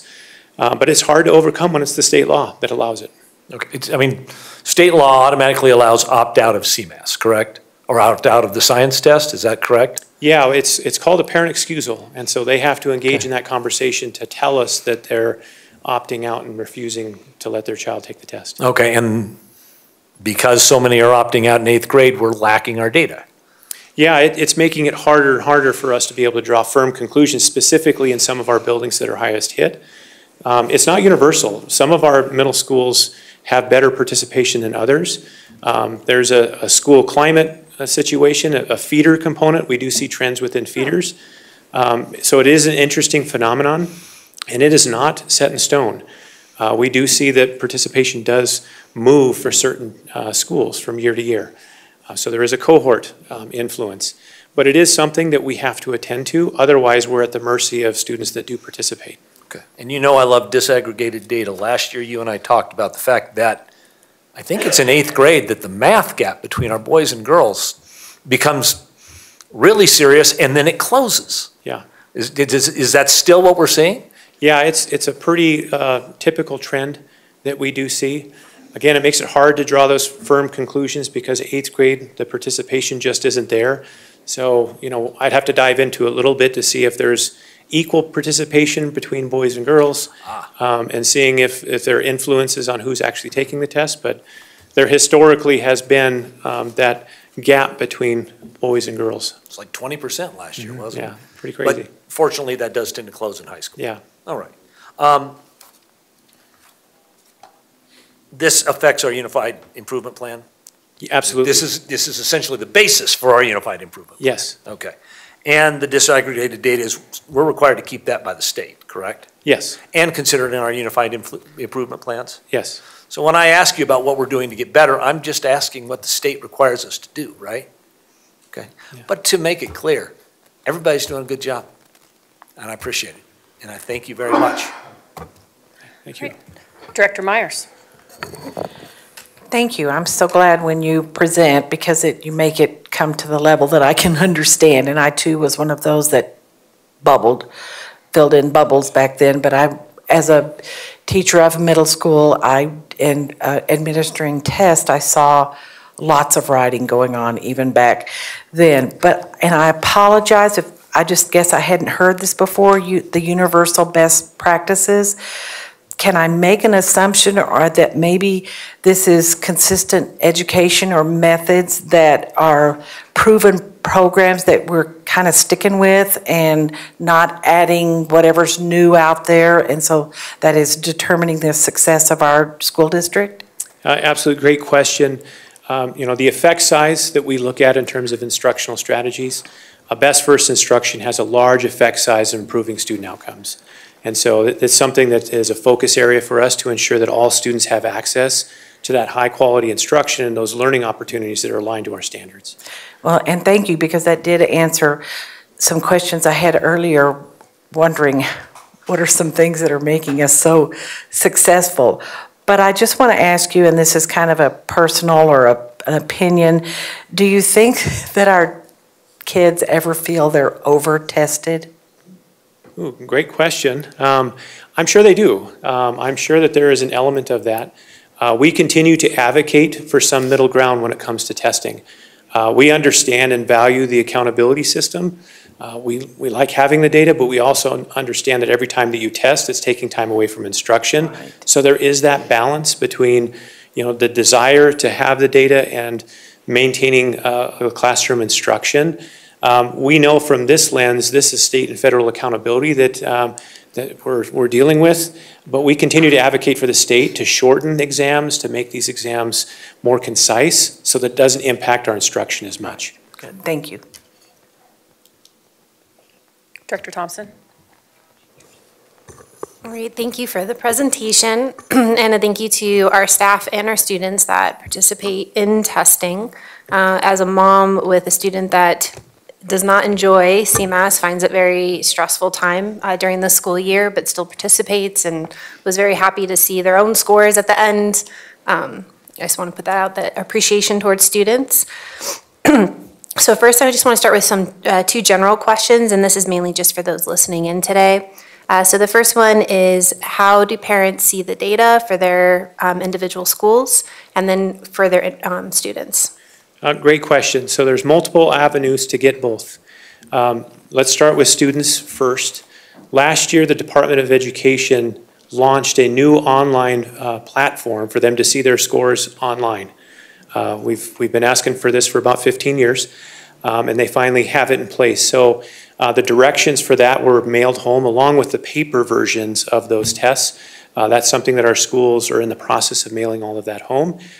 In the near future, this next year, because we know that this online system is functioning and functioning correctly, we are going to guide all of our parents to that, and they'll be able to access their student scores in early June.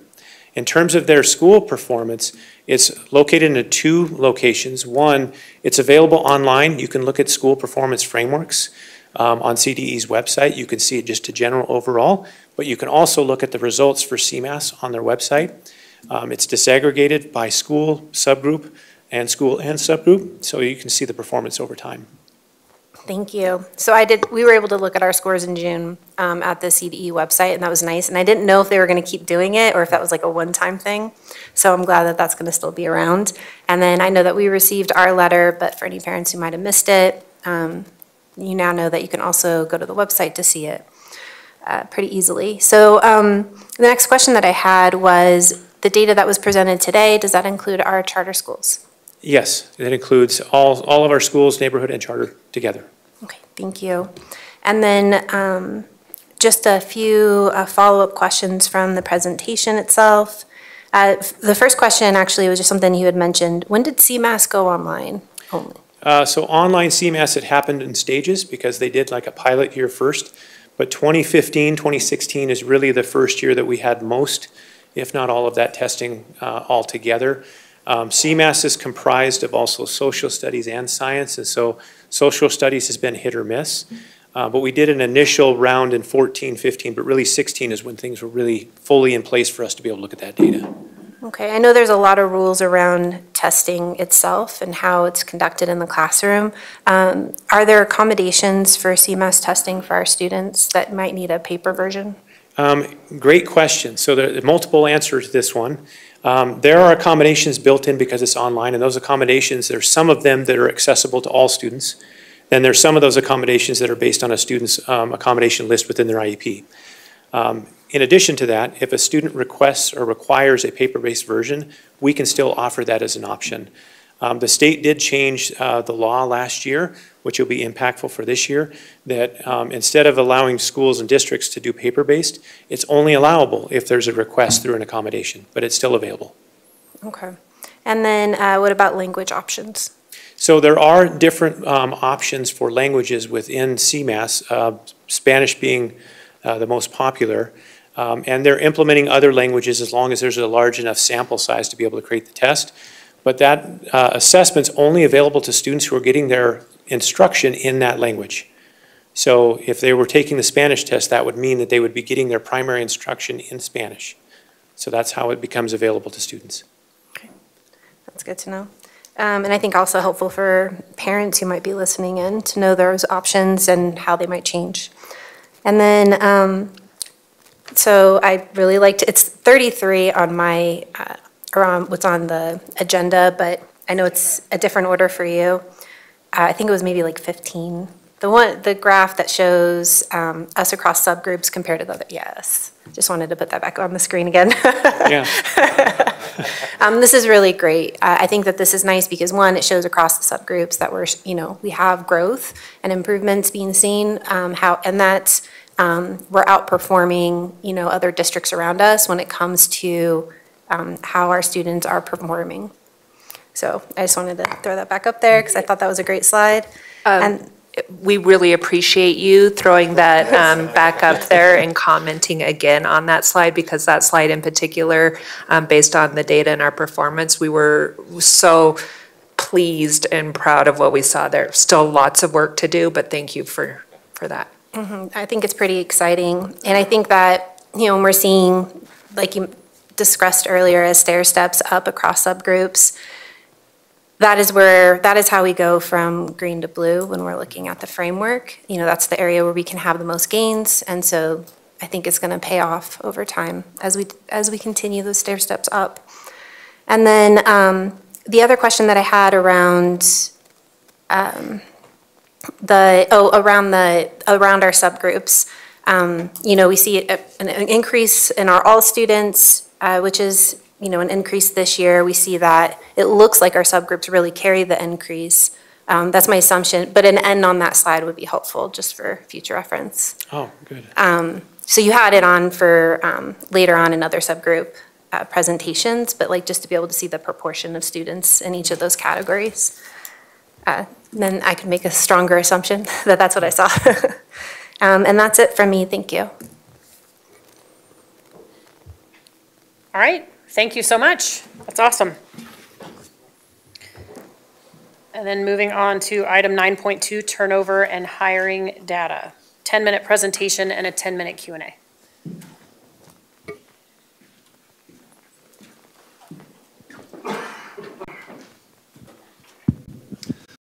Good evening, directors, and thank you for the opportunity to present the HR department's turnover and hiring report.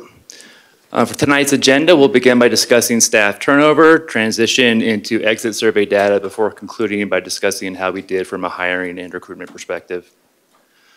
So firstly, let's talk about Colorado Department of Education turnover data. So CDE tracks data, it's turnover data I should say, and they track it pretty broadly. They include temporary staff, charter staff, in addition to employees who have merely transitioned jobs within our school district. And they track it over what is essentially a calendar year basis. The most recent data is a measurement of December 1st, 23 to December 1st of 2024. But overall, you can see that our CDE turnover is down. Our CDE turnover rate is down this past year. In addition, we are doing better than our Denver metro area peers. So this next table shows you how we're doing year over year. And so you can see in the 23-24 timeframe, our CDE turnover rate was approximately 16%, which is at approximately a 2% improvement in turnover year over year, with significant improvement made in that paraprofessional subclass, which we call EAs here in our school district, where we saw an improvement of over 5.5% in turnover.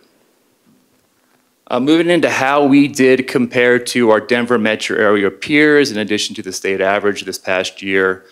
So as Mr. Reynolds likes to say, green is good, and DCSD is all in green there, meaning that compared to the state average in each subcategory of employee, DCSD's turnover rate was better than the state average. And additionally, a point of celebration, if you go down the last row, you can see that DCSD's CDE turnover rate this year was better than our Denver metro area peers. Moving into how DCSD internally tracks turnover, we do it a little bit differently. We do not count our charter staff, temporary employees, or employees that are merely switched positions within the school district. And in general, our internal turnover metrics were pretty stable. We remain at about that 13% rate for turnover, with really no significant changes in any particular subcategory of employee group. All right, next we'll talk about and start getting into employee exit survey data. This particular graph is a measurement of what our managers and leaders are telling HR when one of their employees notices them that they're leaving the school district. And this is another measure of consistency year over year. And so the 3 or 4 years I've been studying this information, personal reasons, retirement, and moving outside of Douglas County remain the main reasons why the main reasons what managers are telling HR why their staff are leaving the school district. Next, we'll get into the HR survey data. So whenever the HR department gets notice that an employee is going to be leaving the school district, we pump out an exit survey to them. We ask them basically why you're leaving, and it's a multiple choice option, so you can identify as many reasons as you want, and additionally ask them how they felt about the job, the school district, etc. And so getting into the licensed employees, we had again about a 40% response rate. And as you can see, we're seeing lower numbers of licensed employees reporting they're leaving the school district because of benefits, salary, district climate and culture. But what we continue to see, and this is pretty consistent with the last slide, is that our licensed staff are reporting they're leaving for issues such as personal reasons, family reasons, retirement, and relocation.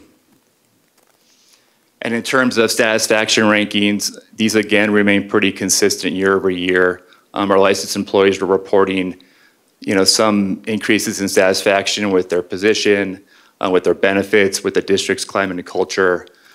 We saw a little bit of a lower satisfaction rating in terms of licensed employees' perception of their salary, but overall, year over year, the licensed exit survey satisfaction rankings remain pretty consistent. Next, getting into classified staff. Again, we're seeing, I should say this, we have a 25% participation rate in our classified staff, so much lower participation rate. But that being said, we're seeing fewer and fewer classified staff reporting they're exiting DCSD because of benefits, salary, things of that nature, climate and culture. But again, year over year, job opportunity, career change typically are the main drivers for why our classified staff are reporting they're leaving the school district. And again, I think pretty similar to what you saw in the licensed exit survey satisfaction ranking, pretty consistent measurements. We saw, again, increased satisfaction with position, salary, benefits remain pretty consistent, but overall, classified staff year over year, not too many differences. All right, next we're getting into hiring and recruitment. This table here shows you a comparison of hiring in 25-26 compared to 24-25. The way I look at this, again, it's pretty consistent. We saw maybe fewer external applicants hired this past school year, but we saw more internal transfers of DCSD employees moving positions within the school district. But overall, we're about where we were last year in terms of open vacancies. We have approximately 14 licensed positions still vacant compared to 13 last year. Slight improvement in classified with 127 current vacancies, but overall, largely in the same position. However, the job applications, we certainly made some improvements there. We see another almost 700 external license applicants this past year, in addition to nearly a gain of 1,500 classified applicants year over year. And we're certainly happy with that because the HR department, together with school leaders and department leaders, have spent a lot of time this past year trying to fill classified vacancies. So we attended 27 external job fairs. We hosted 3 of our own classified job fairs this past year. And in terms of an HR process, we've spent a lot of time trying to streamline the classified application process to eliminate barriers to apply. So we eliminated resume requirements, shortened the questionnaire, and hopefully as this work continues, we'll be able to fill more and more classified vacancies. On to licensed hires, you guys are familiar with this pie chart. This is showing you where our most recent licensed DCSD hires reported that they last worked. We have about a 70% response rate for this question. And to break it down, about 50% of our new licensed hires have reported that they last worked in a Denver metro area school district.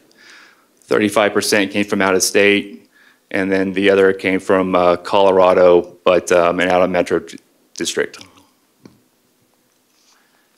It's another map you're familiar with. DCSD and our HR department, together with school leaders, continue to recruit across the nation. Any state in blue, we hired a licensed employee from that state. Dark blue, California, Texas, and Illinois are the states where we're seeing the most supply of out-of-state licensed employees. And our alt license program continues to grow. We have it up to 87 total participants, which I believe is a 15 participant increase year over year. And certainly between recruiting nationally, locally, going to job fairs, we're certainly happy to be able to grow our own teachers in the school district. And finally, just some final points of data. We're hiring student teachers. Like I said, going to local and national job fairs. Grads are coming back to teach. We had 135 former employees return to work in Douglas County School District this past year.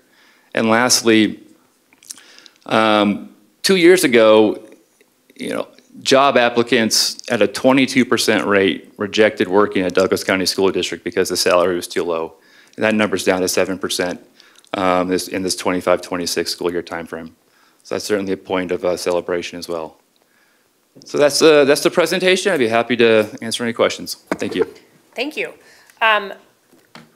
First, I know in the past we've hosted a job fair like at the Legacy campus. Are we doing that on a regular basis or does it kind of move? So that's a state licensed job fair. It moves every year, but we also host our own DCSD job fair. We'll be doing that again this year, in addition to the 3 classified job fairs that we hosted over the summer as sort of a final push to bring in classified candidates into the school district. Okay. And then I know Director Myers and Director Geiger and I were at the new teacher orientation, and you've talked a couple times about people who are returning to the district. What are we doing to get those people back, or are we doing anything special? Well, for those that are, attending job fairs, we're certainly speaking to them and talking about, what a great opportunity it is to work in Douglas County School District. Otherwise, I have my Director of Recruiting and Retention, Jack Kronzer, here. Jack, anything else that you could add to that response? I think a lot of former grads really want to come back, and it's a feather in our cap to get them back. But they really do want to come back and be part of the schools that they attended. So they really want to come back to us as well. If we can continue to work on salary, that will make it a little bit easier. Great. And then what about the people that left the district to work in a different district and then returned? Are those, what are we doing to get those people to come home? Say that again. Those who left our district, yes, to go work in another district and now are returning back to Douglas County. How are we getting those people back? I mean, hopefully it's a good reputation that we have here and that things are improving. Climate and culture is great. It's a great place to work. Our test scores are out of control, so it's good. Yeah, I would just add to that, and I know that Mr. Windsor may want to add to, is that definitely what folks are seeing in terms of the positive highlights of things that are happening in Douglas County School District, and word of mouth through networks within teachers or professionals, right? That is a really important avenue for people to kind of recruit and talk about the great things that are happening. And that absolutely, when you talk to principals in our district, they will speak of examples with filling different vacant positions about folks in their own staff who reached back out to a colleague who may have left and has come back because circumstances in the school and the community are just different, and they share that. And that is a really important avenue for us to be able to continue to attract and have people return back to Douglas County. Yeah, I just thought that was a really good highlight. It was pretty awesome. So anyway, Director Geiger.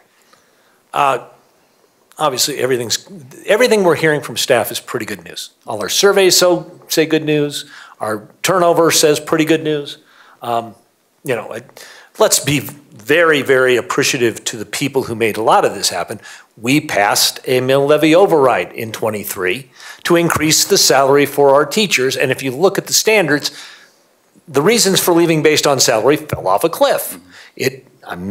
I know teaching is an avocation. I know it's a labor of love, but the fact that we're paying people to do it in a reasonable way helps. And I think that was a message that was conveyed by Superintendent Kane throughout that campaign.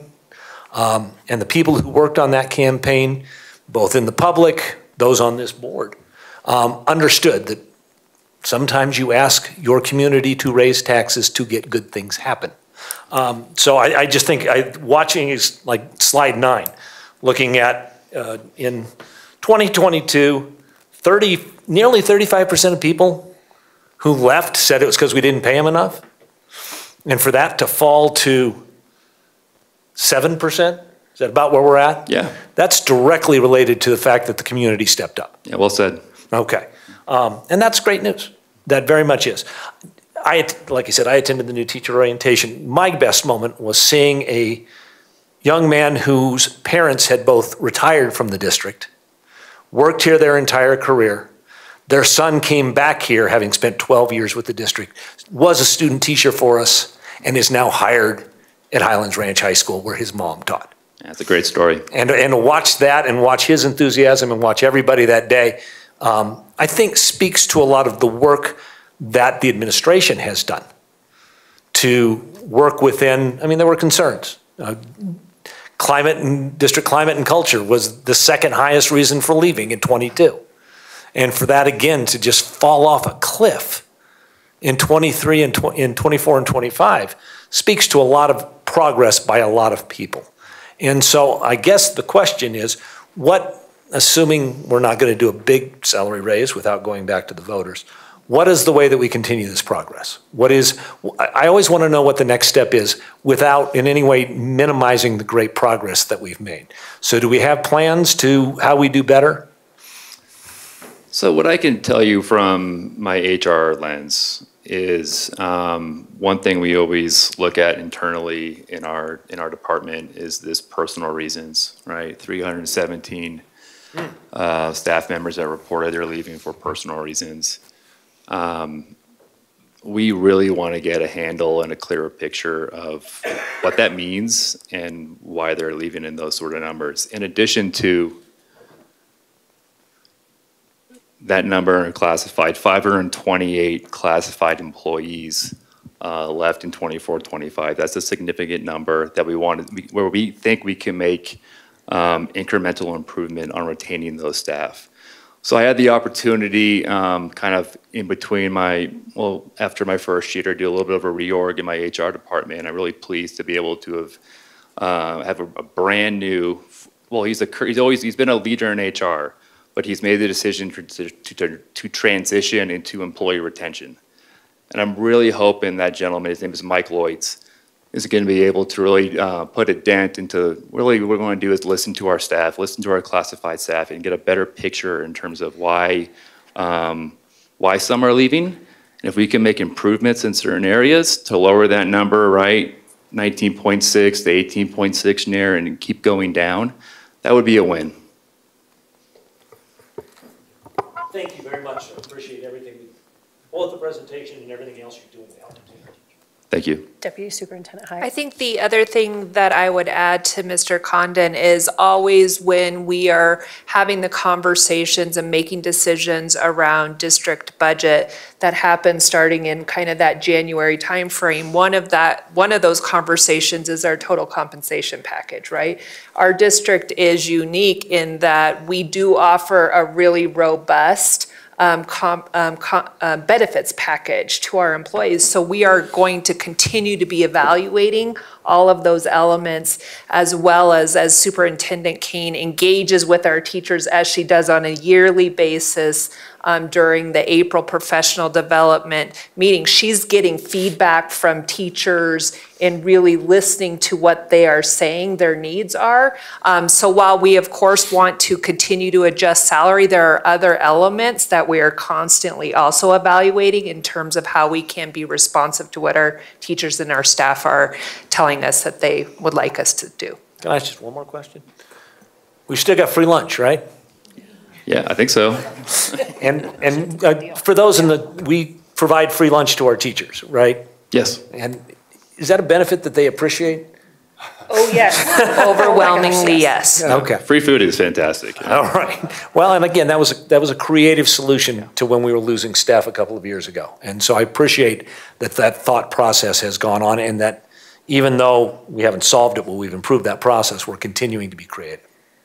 Chief of Staff Colella. Yeah. Okay. I think a big part of this conversation, and we also want to highlight, is about growing our own in our system. Our future educator pathways of articulating that work is a huge part of what we're trying to ensure we have a clear, streamlined pathway for our students, and it's really articulating that credit to also then provide those field experiences back here. We also have some different meetings to set up potentially residency programs that are built within Douglas County School District to help establish that clear pipeline for our students, as well as those that are interested in Douglas County. We have seen a significant growth in our future educator programs, which we want to make sure we're investing in our students so it's not by chance, and also leverage kind of that teacher prep program. That's a free fifth-year program for our students to access higher education as well too. So it's a great opportunity for our kids that we want to continue to invest and actually develop truly an apprenticeship program as we move forward around our future educators as well. Sorry, and I'll just quickly highlight this board and this superintendent and by extension this district make a huge impression when we close schools and we take care of every single employee who's impacted by those schools. That's not common. There's no law that's requiring us to do that. There's nothing in any policy or practice that's requiring us to do that. We're doing that because that's our value. And to highlight that, to trumpet that, to execute on that this year and beyond is one huge way that we can continue this trend. Director Myers. Mr. Windsor, I think, can you just help me? I should know this. Our future educator program at Legacy, is it different than the alternative licensure program? Okay, so we have, is that a program that we see a lot of business people exiting their field and coming in to get that license to go into the teaching field? So for our alternative licensure program, we're seeing that piece. The future educator component of what we're seeing is not only at Legacy, we're also having it at a couple other sites within our school system as well through our high schools and some of those pathways too. But they really are both different kind of pathways for us to be able to recruit, I think, folks into the teaching profession. Mr. Reynolds and his team have done an incredible job with our alternative licensure program, and Danelle's team, who's been a part of that as well. But we do try to make sure from that future ed pathway, how do we also then try to make sure that's accessible for those that are potentially changing majors, to also make sure there's an accessibility and articulated agreements with our higher education partners in this community as well. And I think I remember that we were on this board when we were getting approved through CDE to have that program. Okay, this is just, is it free? I can't remember. It is free, right? And because I know going back to school can be even just to get your alternative licensure. And I know one of the positive things about our HR department, and I've worked with Brian on a couple of things, and as being an employee, a previous employee of Douglas County School District, our HR department is always willing to help teachers answer questions and get things done for them, because we know that you guys care about our teachers. So thank you. Thank you. Director Thompson. Good evening. Thank you for the presentation. So just a couple follow-up questions for you. There was a really important point I felt brought up earlier by Director Geiger in our CMAS presentation about years of experience making a difference. And I was curious what that percentage or the proportion looks like currently. In terms of Like 5 years and under, what proportion of our I wish teachers? I brought I have a heat map. I don't have it in front of me. I mean, last year, I know we said 12% of our licensed staff are in that sort of retirement age. So I would, if I had to give you like a rough estimate, yeah, 10 to 12%. Okay, so that's quite different than I think back in like 2023 where we saw around 50% of staff for 5 years or less in the district. Oh, 5 years or less 5 in the years or less, district? yeah. I thought you were talking, okay. I'd have to go back. I have a heat map. I can give you that information at a later date. Okay, and then would like to see if that's looks better now, you know, because there would be people that would have changed in that that category. And then for also with years of service, it would be interesting to see what that looks like, and I'm curious if there are trends when we're seeing people that are leaving the district for various reasons. Obviously, if it's retirement, I can make probably a safe assumption of years of service. But it would be interesting to see if there are trends based off of years of service and reasons that they're leaving and things like that. Might inform retention strategies, which leads to, in the past, I know we've had a slide about current retention strategies, and one was brought up again by Director Geiger tonight about the free lunches.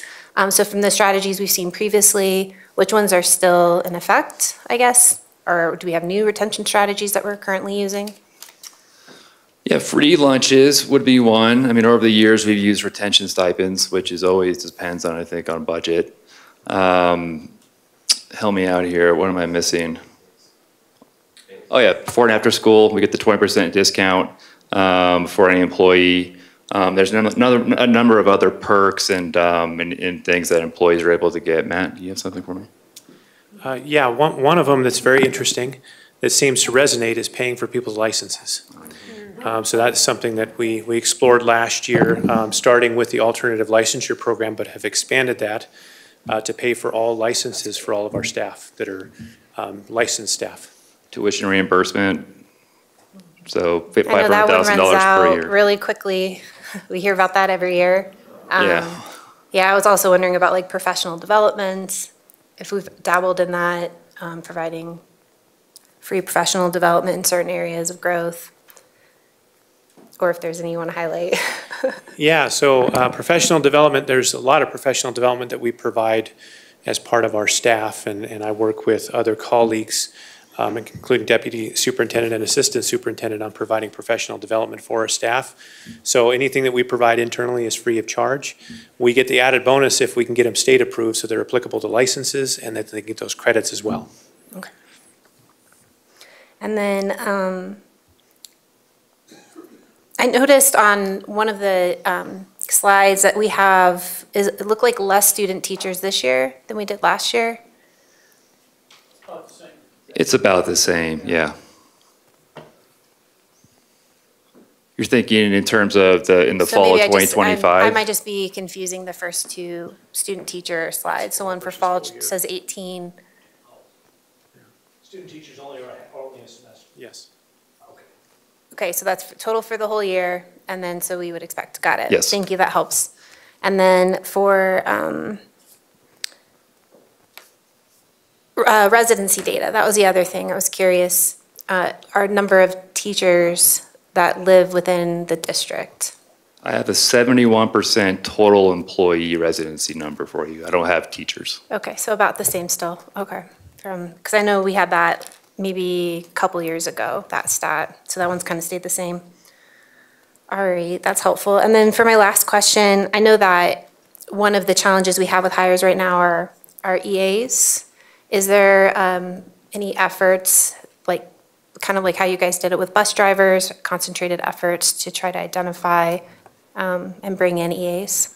So we're working really hard to recruit EAs. So right now, out of that, maybe I think I said 127 vacancies, 50 of those are EAs. So we go to job fairs. These are APO Douglas Works. We post positions both in the school district, but also school leaders, principals, or advertising vacancies in their own newsletters. So we do our best to get the word out. It just happens to be a position across Colorado that's hard to fill, and where you see a good amount of turnover. Okay, I know it's pretty common for even moms to end up filling those roles at our schools. And I was also thinking, are we trying to recruit like our recent graduates as well as like a first job opportunity? Because I could imagine that they would be amazing in that type of role. Yeah, absolutely. And also just from an HR perspective, what we're trying to pay attention to is maybe you have 10 EAs apply for one school, maybe one gets the job. We're talking to those other 9 and going, hey, like, do you want to maybe think about a position in another school? Maybe it's not in Park, or maybe it's in Castle Rock, but we have lots of opportunities. So we're just having that communication with applicants to hopefully convince them that there's more than just one school in the school district. Okay, and then my final question on that one is, how is our EA pay compared to our neighboring districts? I have our numbers. our ranges. I could get you sort of a market analysis for EAs, if that would help you out. I didn't actually expect you to know that off the top of your head, but I am curious if our neighboring districts are having more success and what their pay might look like if they are. Well, I think if we look at the CDE, turnover data, that's our best, method here to compare EAs across Denver Metro. We're at 21.5. We're the lowest this year, at least in terms of turnover. So if it is money, there's obviously other reasons why they're leaving those school districts. If I could add a little, this is definitely an active conversation that happens within the special education team, leadership team, and our school administrators. And our school administrators are doing a really excellent job, I think, reaching out, like you suggested, into their local communities. Again, it's kind of a little bit of that word of mouth piece too, in terms of knowing folks that might be actively looking for jobs, et cetera. I will let you know that this year our EA vacancy numbers right now are less than we've had in the past. And we have a system of support in place where we do have vacancies. So we work with our schools directly in regards to what their vacancies are and how we can provide some temporary support until we can hopefully fill those positions.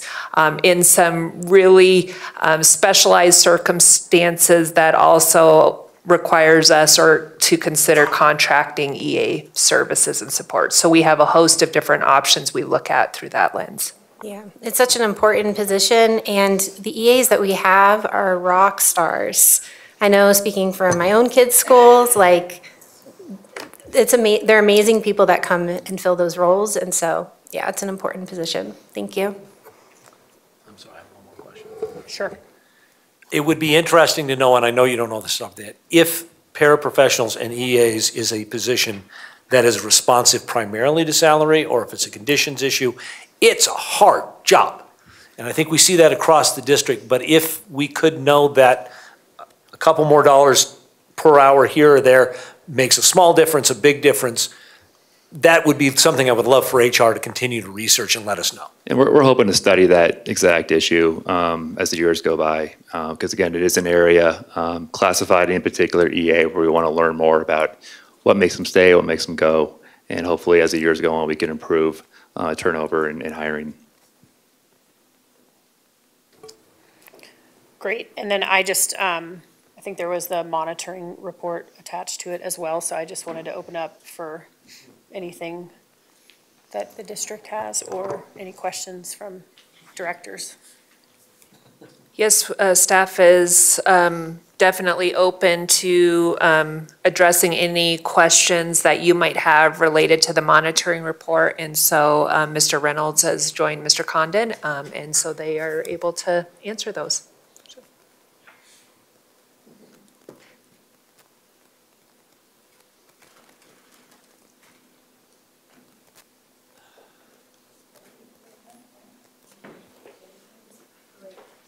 I just feel like this conversation would be nice to do with our superintendent. So I'm happy to, can we just put this on? We can absolutely on the do October that. meeting? Yes, so we can wait until Superintendent Kane. She would probably very much like to be here. Yeah, no, I think that's to a be great able to idea. walk through.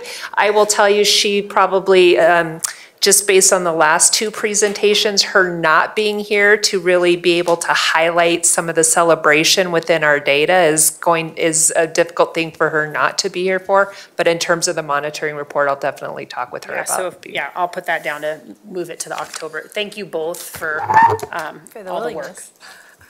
No, I think we're good. Yeah, thank you so much. Appreciate it. And then we are going to go ahead and move into recess, where we will come back at 7:25.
All right.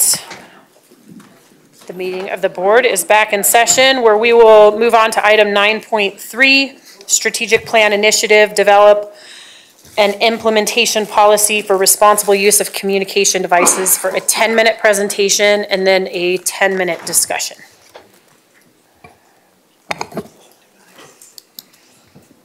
Good evening. Directors, thanks for having us. I'm joined tonight in this presentation with by Dr. Kelly Smith, who you know, who's not only an awesome professional generally, but she's got an expertise on what we're going to be talking about today. So she's got a few slides that she'll take you through, and she's great every time she does it. So if I can grab the clicker. So this is our first conversation in terms of implementation of one of our robust initiatives of the strategic plan. The goal of our strategic plan is not to create 1,000 more big ticket items that are new to the system, but really to build on the really great work that we've been doing across the system for years. And so along those lines, we've been talking about, at least as a system, communication devices for at least a year. A lot of work has been done, a lot of conversations have been had at the building level on a day-to-day, hour-to-hour basis with our kids. But from a district perspective, we really started to dig into this last year. And again, we're just building on the work that we've done. Our phones are incredible. At no time in human history have we had the opportunity and ability to as easily communicate with others really around the world than we do now. At no time has information been so democratized and so accessible as we have now. It's an astonishing technology. Our kids need to know that. Just as true as we really want to make sure that our kids can master the device, how to use it, when not to use it, when to use it. Really important aspect of their growth and their learning.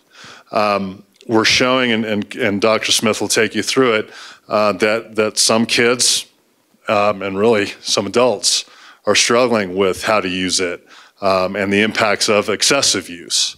And again, as part of the strategic plan, this has to be a PK-12 conversation. Certainly we see more phones in middle school and in high school, but nevertheless, we need to have this conversation throughout the system at every grade level. Likewise, this has to be a school and home conversation, both substantively and in terms of our process, in terms of building those thriving communities and thriving schools. One of the ways you do that, and this board and this district has seen over the last few years, when it comes to the tough conversations like this one, we have conversations with that involve all of our community. It's a really important aspect of not only growing those thriving communities, but at least as to this issue in particular, helping to grow buy-in as well. And that's a huge deal, especially when it comes to making sure that our policies or practices are sustainable. So we've leaned into this. The strategic plan has been a big conversation in terms of this. Part of that, as part of the strategic plan, was CTO Blair and I visited a number of schools last year, brought pizza, brought free food, and had great conversations with a variety of high school and middle school staff regarding digital literacy. So that includes phones, that also included AI. Great conversations, really thoughtful perspectives from our staff. It was awesome, and we're going to continue those. We had focus groups at our DLT, during our DLT days that talked about, among other things, the impact of social media and cell phones, as well as AI. And we've also have a digital literacy webpage that we're going to continue to grow. That's a great resource for families, for staff who need it. Again, a K-12 conversation and a home and school conversation. So the state of Colorado has also kind of leaned in. So in May, they passed a bill that requires all school districts to post a communication device policy by July 1 of 2026. There's no requirement that we have a restriction, just that we have a formal policy that addresses this issue.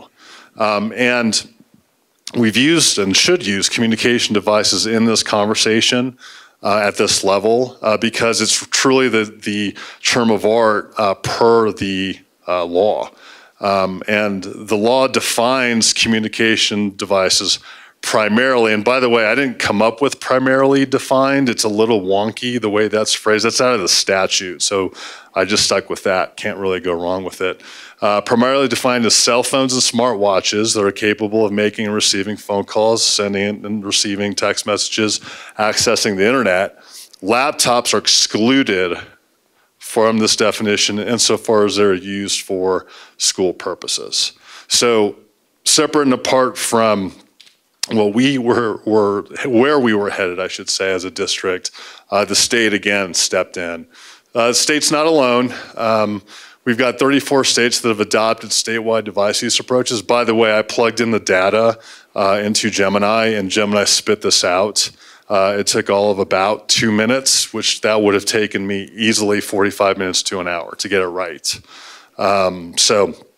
And that's besides getting the colors where they were. Colorado sort of lives in that required policy adoption. We have a number of states who've taken a harder approach, a more direct approach, for lack of a better description. 3 encourage limiting, 1 by executive order. So Colorado, again, is sort of in that 4 that says, hey, we just need a policy, okay?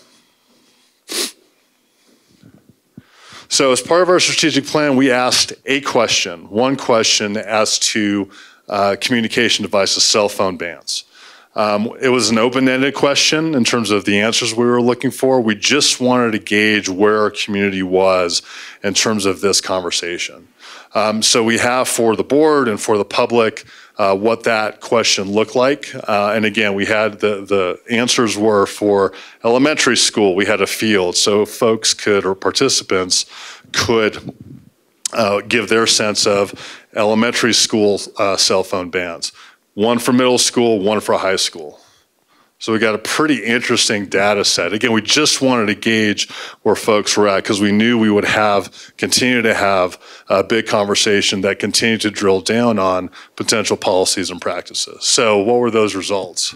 Again, open-ended. So for a complete ban supported by stakeholder at school level, so parents for elementary school, parent respondents supported a total school ban by about 50%, staff by about 45%, and you see the results there.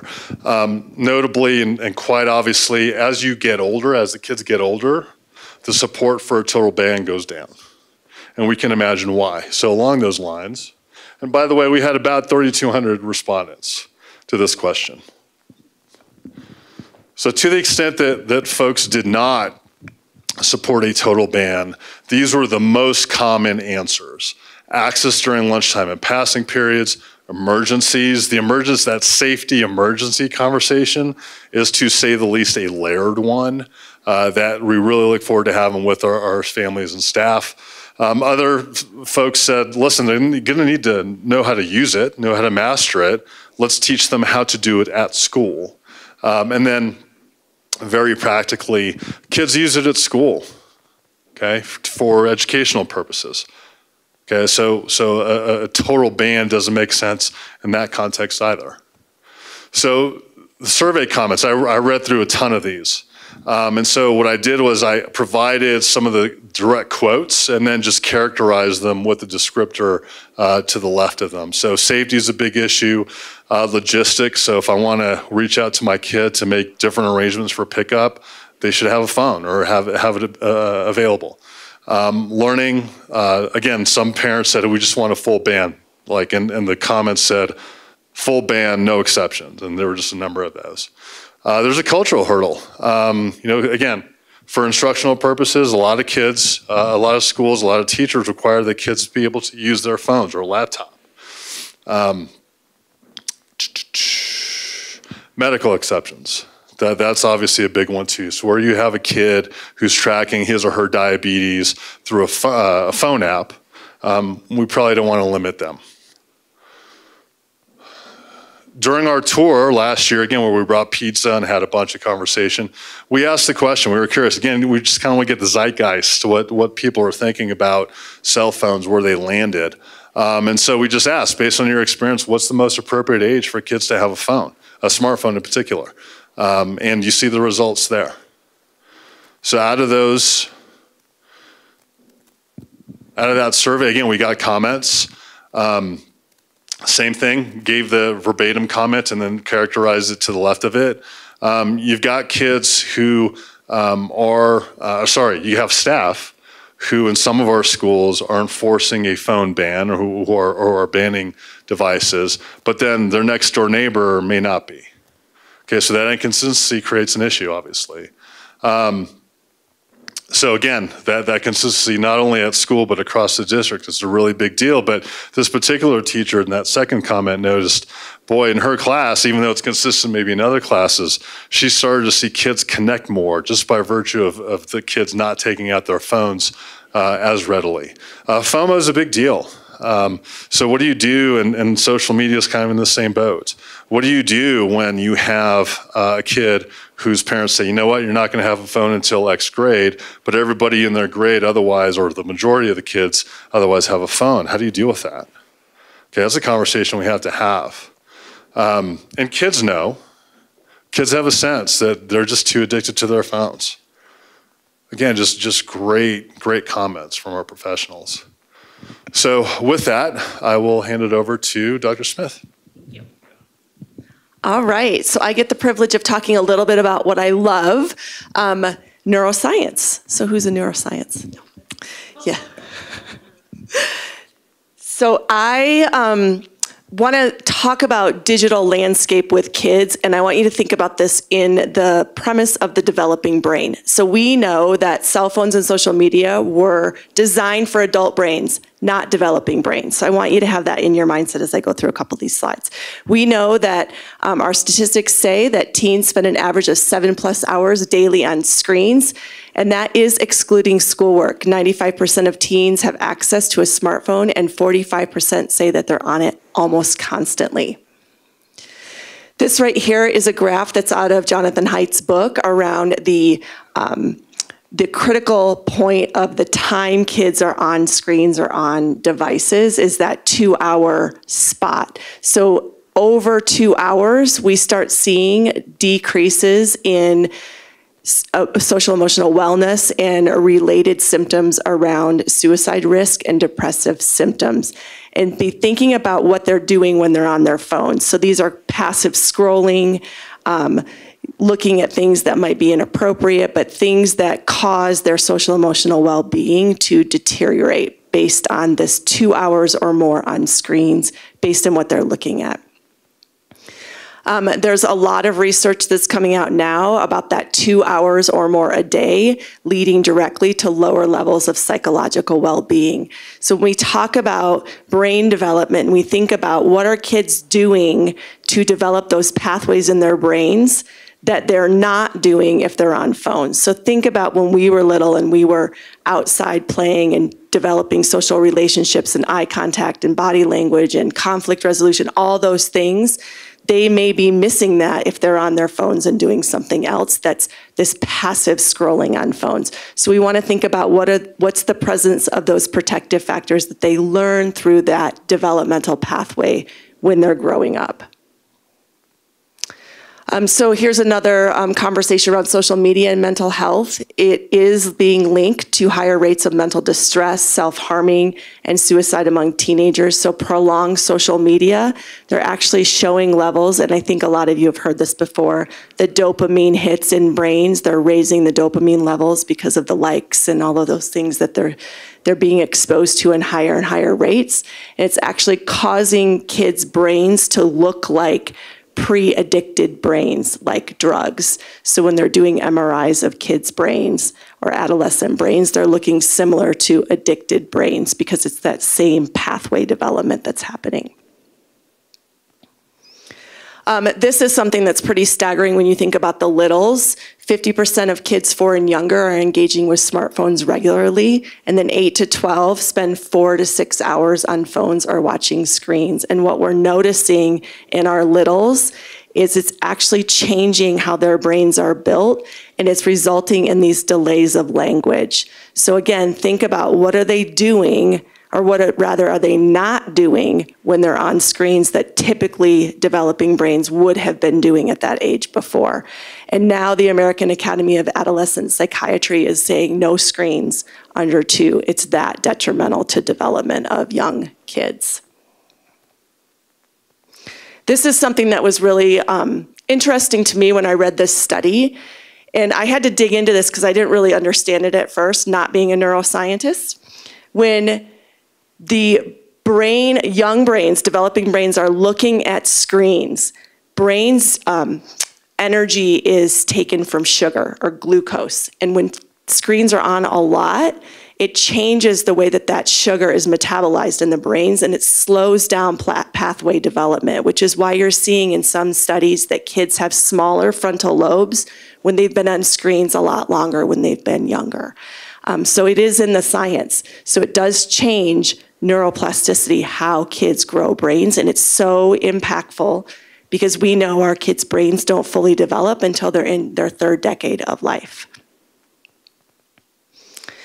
This is just another picture that shows the lower levels of brain matter in these MRI studies around the areas of the brain that develop language literacy and cognitive skills. So when you think about the frontal lobe that does the executive functioning and the planning, the thinking about tasks, that problem solving, if they're not growing those pathways and growing those brains, it takes a lot longer for kids to be able to be successful in school.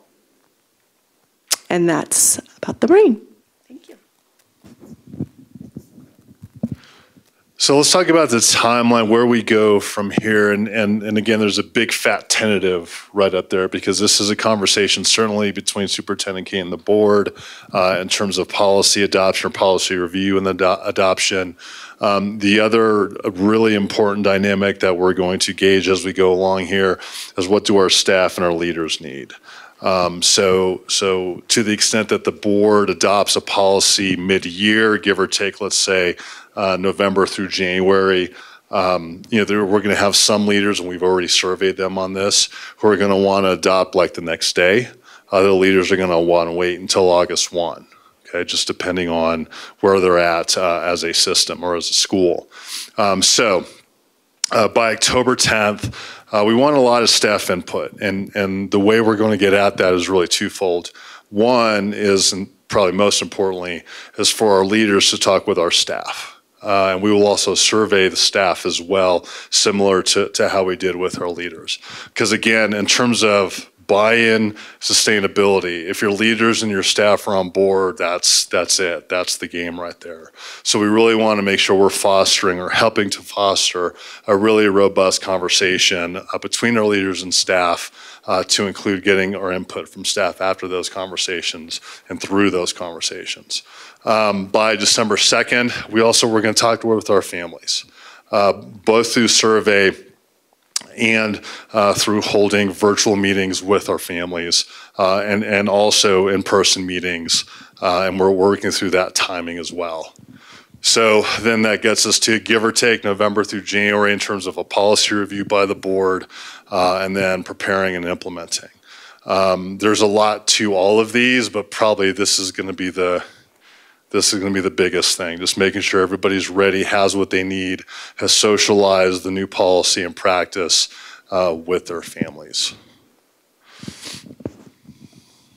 With that, what questions do you have? Wow.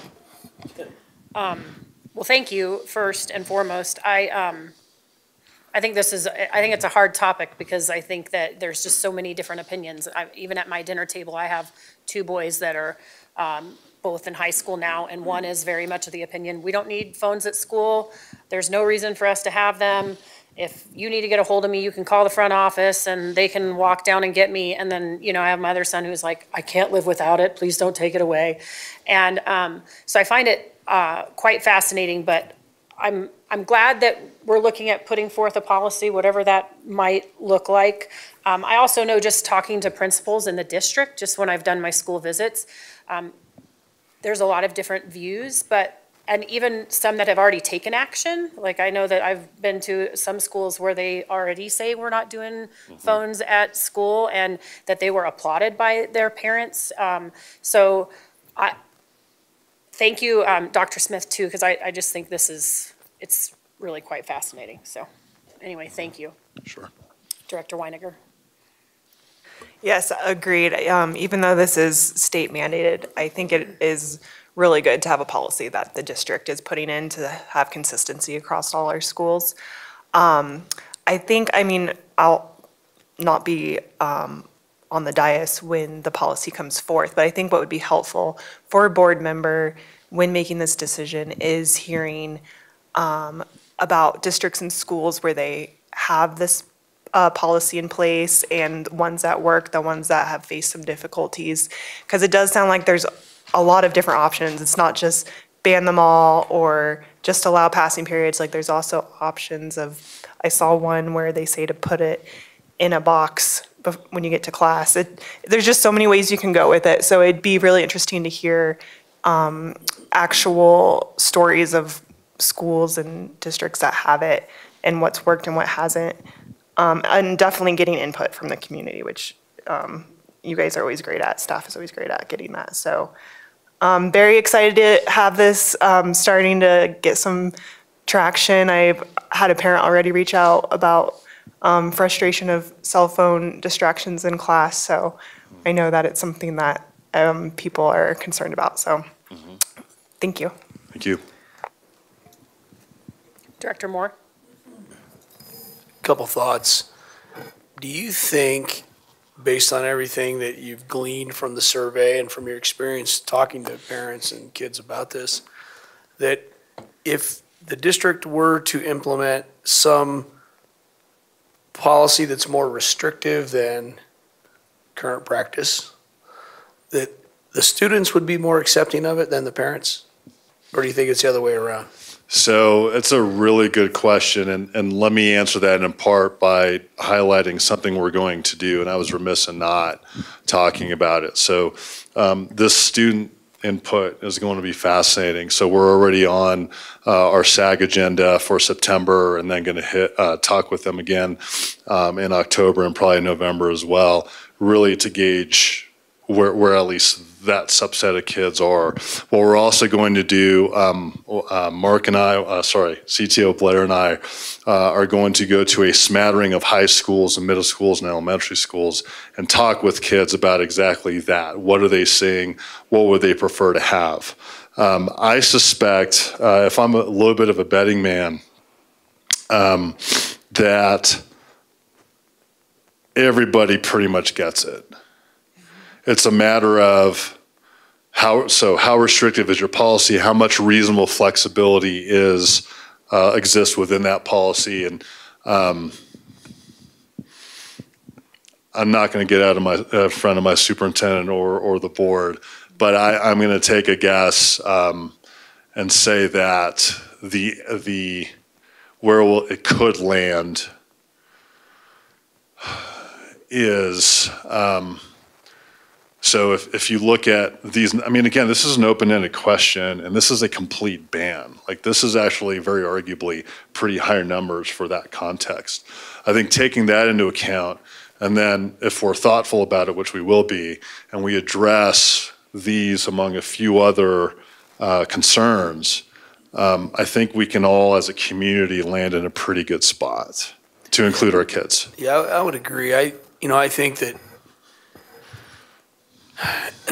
in a perfect world, this would be an easy thing to make a decision on, because I do really feel strongly that the science shows us that in many ways the devices are not helpful to developing kids. However, in the real world, they have become the primary way of communication in almost every facet, which is sadly why we see kids in elementary school with them now and things like that.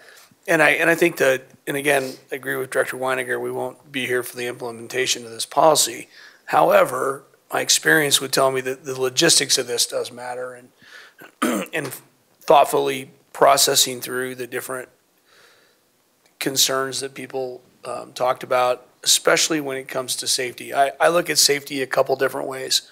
One, the first responder in me says, if an event happens inside a school and now we have 500 kids calling 911 at the same time, Right. it completely shuts down the system. It works against what people intend, right? Doesn't actually help for the most part. It actually hurts, usually.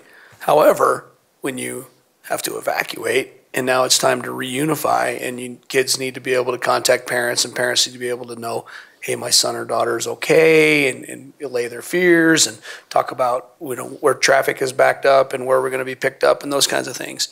It's an invaluable tool to help parents with that, and to take it away altogether, I just think that how we implement it, if we go down to something more restrictive than we have now, just being thoughtful about how we make it a win-win so that the devices are somehow available to be able to, be useful in an emergency in the right way, but not overwhelm in the wrong way. So food for thought. Point's really well taken, Director Moore, and I'll just add a layer, and this is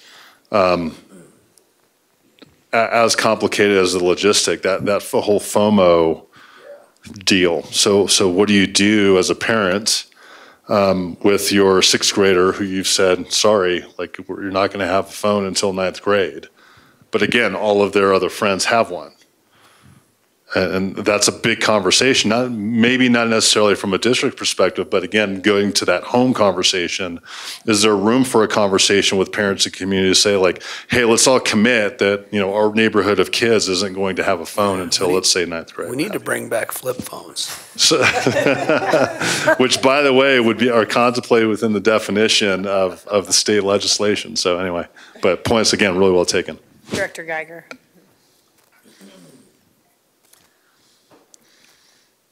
One of the things I love about this district is we work very hard to be leaders. We work really hard to get out in front of issues. I'm not sure this is the one. Other districts have moved faster than us on this. Yeah. Boulder Valley, complete ban. Across the district, across the board, 100%. Littleton, a little bit more flexible. Cherry Creek is school by school. I think other districts are learning things. And I think we should take advantage of that. You talk about touring schools. I would encourage people from the district to go to Overland High School, which has a special policy about how they use it. I would urge you to go to a school in Littleton or Boulder Valley. It's always interesting to go to Boulder Valley for many different reasons, but it's beautiful. And talk to them about what they're finding and what they're doing. I agree, and I think Director Weiniger made that point very clearly and very well. I am not convinced that in a district nearly the size of a state with 90-some different schools, that a policy across the board is absolutely necessary. I heard a lot about this when we had the bomb scare at Ponderosa. And there are some parents who are at Ponderosa who, if you told them that their students couldn't have their cell phones that day when everybody evacuated, they have very strong opinions about them. And I have had my ear bent about those. I heard that from parents whose kids were at STEM that horrible day. That cell phone, they were convinced, helped save their child's life. I think we need to continue to explore this. I think one of the ways that we might explore that is see how some of our charter schools. I mean, part of the reason we have charter schools is for them to try other things and to do better. I mean, isn't that the whole point? And so I think talking to some of the multi-class charter schools, STEM and Ben Franklin and Skyview, and how they address it and how what their problems are, I think there's also room for that experimentation to be done there. I am going to be on the board when this policy comes up, and I'm going to have to think long and hard about a lot of things. I think a cell phone at Cherry Valley or Larkspur might be more necessary than one at Heritage or one at one of our Highlands Ranch schools. There's a lot going on here, and I am so torn because all of the evidence says that these things are dangerous to our kids. But they are also massive tools for social engagement. I saw a comedian the other day, he's my age, say, you know, I think I get most of my emotional feedback from this device. And I think we have to be very subtle and very nuanced. I think we have to respect teachers. One of the things we're talking about is what do we do with AI? Well, this is our primary interface with AI in most of our kids' lives. And if we take that away in high school, I don't know that we're teaching them how to be the next step, because I don't think most colleges are taking them away. I obviously think about this a lot, and I obviously have zero solutions. And I won't claim to have them when I'm on the board in December or January or March. I'm going to listen to you guys as experts. I'm going to think very strongly about that. But I will tell you that I want to hear from the broadest possible experience about how this works. And I hope our strategic planners have some idea. One of the reasons we brought them in is their national expertise. So it seems to me like that's something they should be opining on as well. I think we could probably do 3 board meetings on this. And a lunch and learn and a day-long seminar. We won't have that choice. But I, at least from my point of view, and the fact that we're going to try to put 4 new board members up to speed on all of this, because you come on here thinking you know a lot, and you spend about a month here learning how little you know. I think I'm on the slower end of your timeline. I'll be very honest with you. I understand why we have to do it. We're under a certain vague state legislation that was not one of the legislature's more well-crafted policies. But I don't want to take it slow, but I want to take it careful. Points really well taken, Director Geiger, and I will say, just in having read a ton about experiences across the country, having talked to a lot of people across the district, your comments, Director Moore's comments, and I'm sure others that we'll get over the next few months. I have to say, I love where we're at as far as this conversation, because what you see, and I'm not commenting on Creek or anybody else, but where this can fall apart really fast is in the implementation, the execution, and in that social studies teacher with that kid in front of them in October or November, whose hair is on fire otherwise, saying, this is one more thing that I didn't really have a say in. This is not something I'm going to deal with. I got 100 other things to worry about. That's where this breaks down. You see that the news is replete with those stories in other cities. So for us to take the time that we've had to contemplate the questions that you're working through, I think is very much going to inure to our benefit, not only once the policy is adopted, but 5 years from now. Well, and some things we sometimes need to remember. None of our policies are chiseled in stone. Fair. If we do a policy and it doesn't work, there's still 7 people sitting on the steps. Fair. Pardon me, I do not want this to be the last policy on cell phones. I want it to be the first one. Because 10 years from now, for all I know, we're going to have it implanted. And so, there are people working on it. It won't be me. But our kids are going to wear glasses that have it. Our kids are going to have implants that may connect to the internet. That's a different world. I want this to be our first. I want it to be well considered, and I want it to be modifiable at every possible new time. And to the point, smartwatches are part of that definition. So yeah, that'll be another layer. Director Thompson. All right, thank you for the presentation. Sure. To the note on glasses, that does exist now. It does.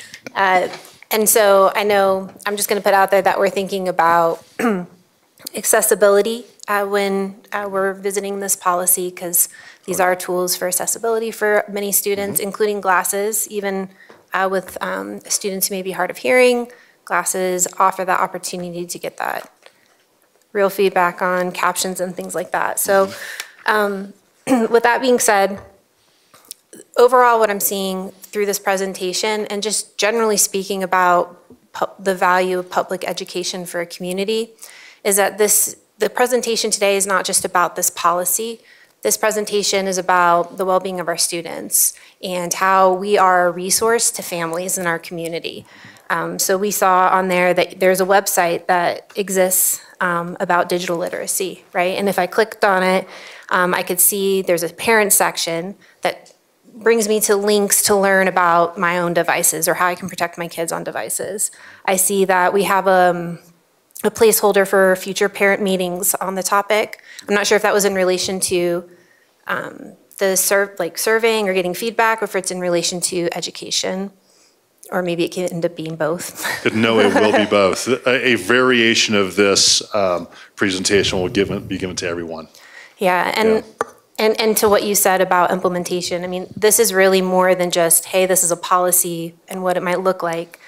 This is really about a social problem that we're having in our community. And, you know, I can see our district doing PSAs on the topic, doing, you know, learning sessions. When we have, you know, we know that social media, for example, means that behavioral problems at school might actually now be 24/7, right? Because they're dealing with issues that didn't even happen during the school day.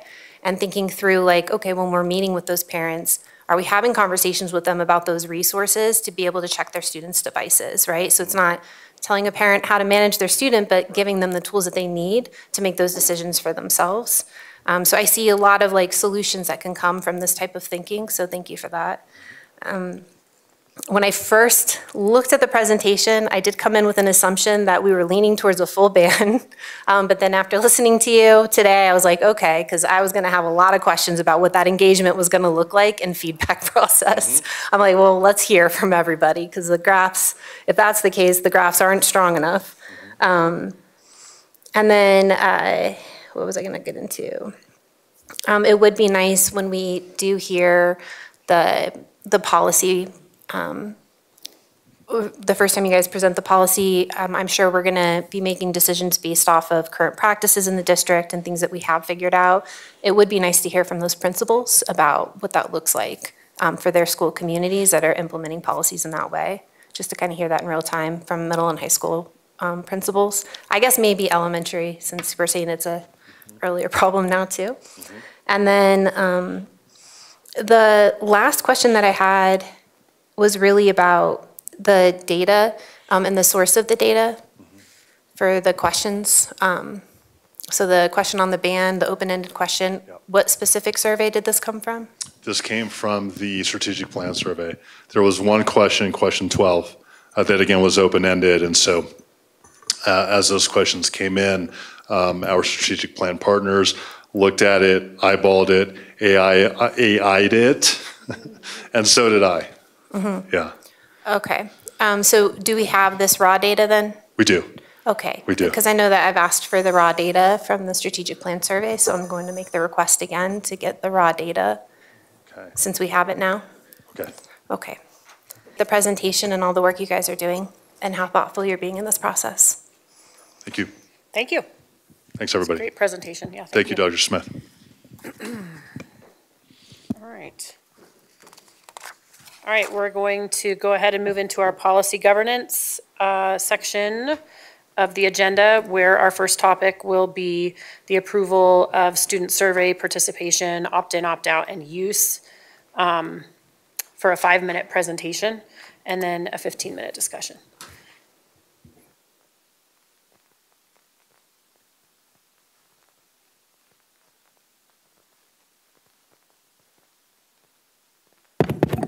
There we go. Good evening. I'm going to present just an overview of some of the surveys that we have and some of the context around those surveys. The first one is the Healthy Kids Colorado survey. This is a survey that is a description from their website is the state's most comprehensive survey for health and well-being that is offered statewide. It's voluntary, anonymous, and it's online. That's the context is pretty important on that one. It's administered at school via a secure link. So when it comes time for administration, we work with the state and they give us specific parameters or how this survey is administered, communication tools, strategies for outreach. We have an engagement conversation with them regarding the instrument itself, regarding the questions, and they have different versions of the survey that we talk to them about. The things that we talk about with middle school and high school is the primary focus for this survey, and it's really asking questions about health-related attitudes and behaviors. So that's really the focus. It's administered every 2 years, and it's generally in the fall of odd years. So 2025 is the year. So it's usually done, I think we administer late fall, early winter. November, December is about the time frame that we typically administered. Our region, because our district is so large, our data is captured as Region 3. And so that data that's produced from this survey is available online through either static reports or their interactive dashboard, which is linked there. Just to give some historical perspective on the high school version, we had approximately almost 7,900 responses the last time we administered in 2023. The time before that had about 4,900 responses. And if you're curious about the technical aspects of that particular survey, I've linked the report from 2021 just so that you can see how they set up, organize what they do with their analysis. The survey results that come from the Healthy Kids Colorado, we get the benefit of getting the reports from them based on their analysis. So we don't have access to the raw data. They give us the reports that we have access to. DCSD Student Engagement Survey, this last spring was the first time for us to offer that.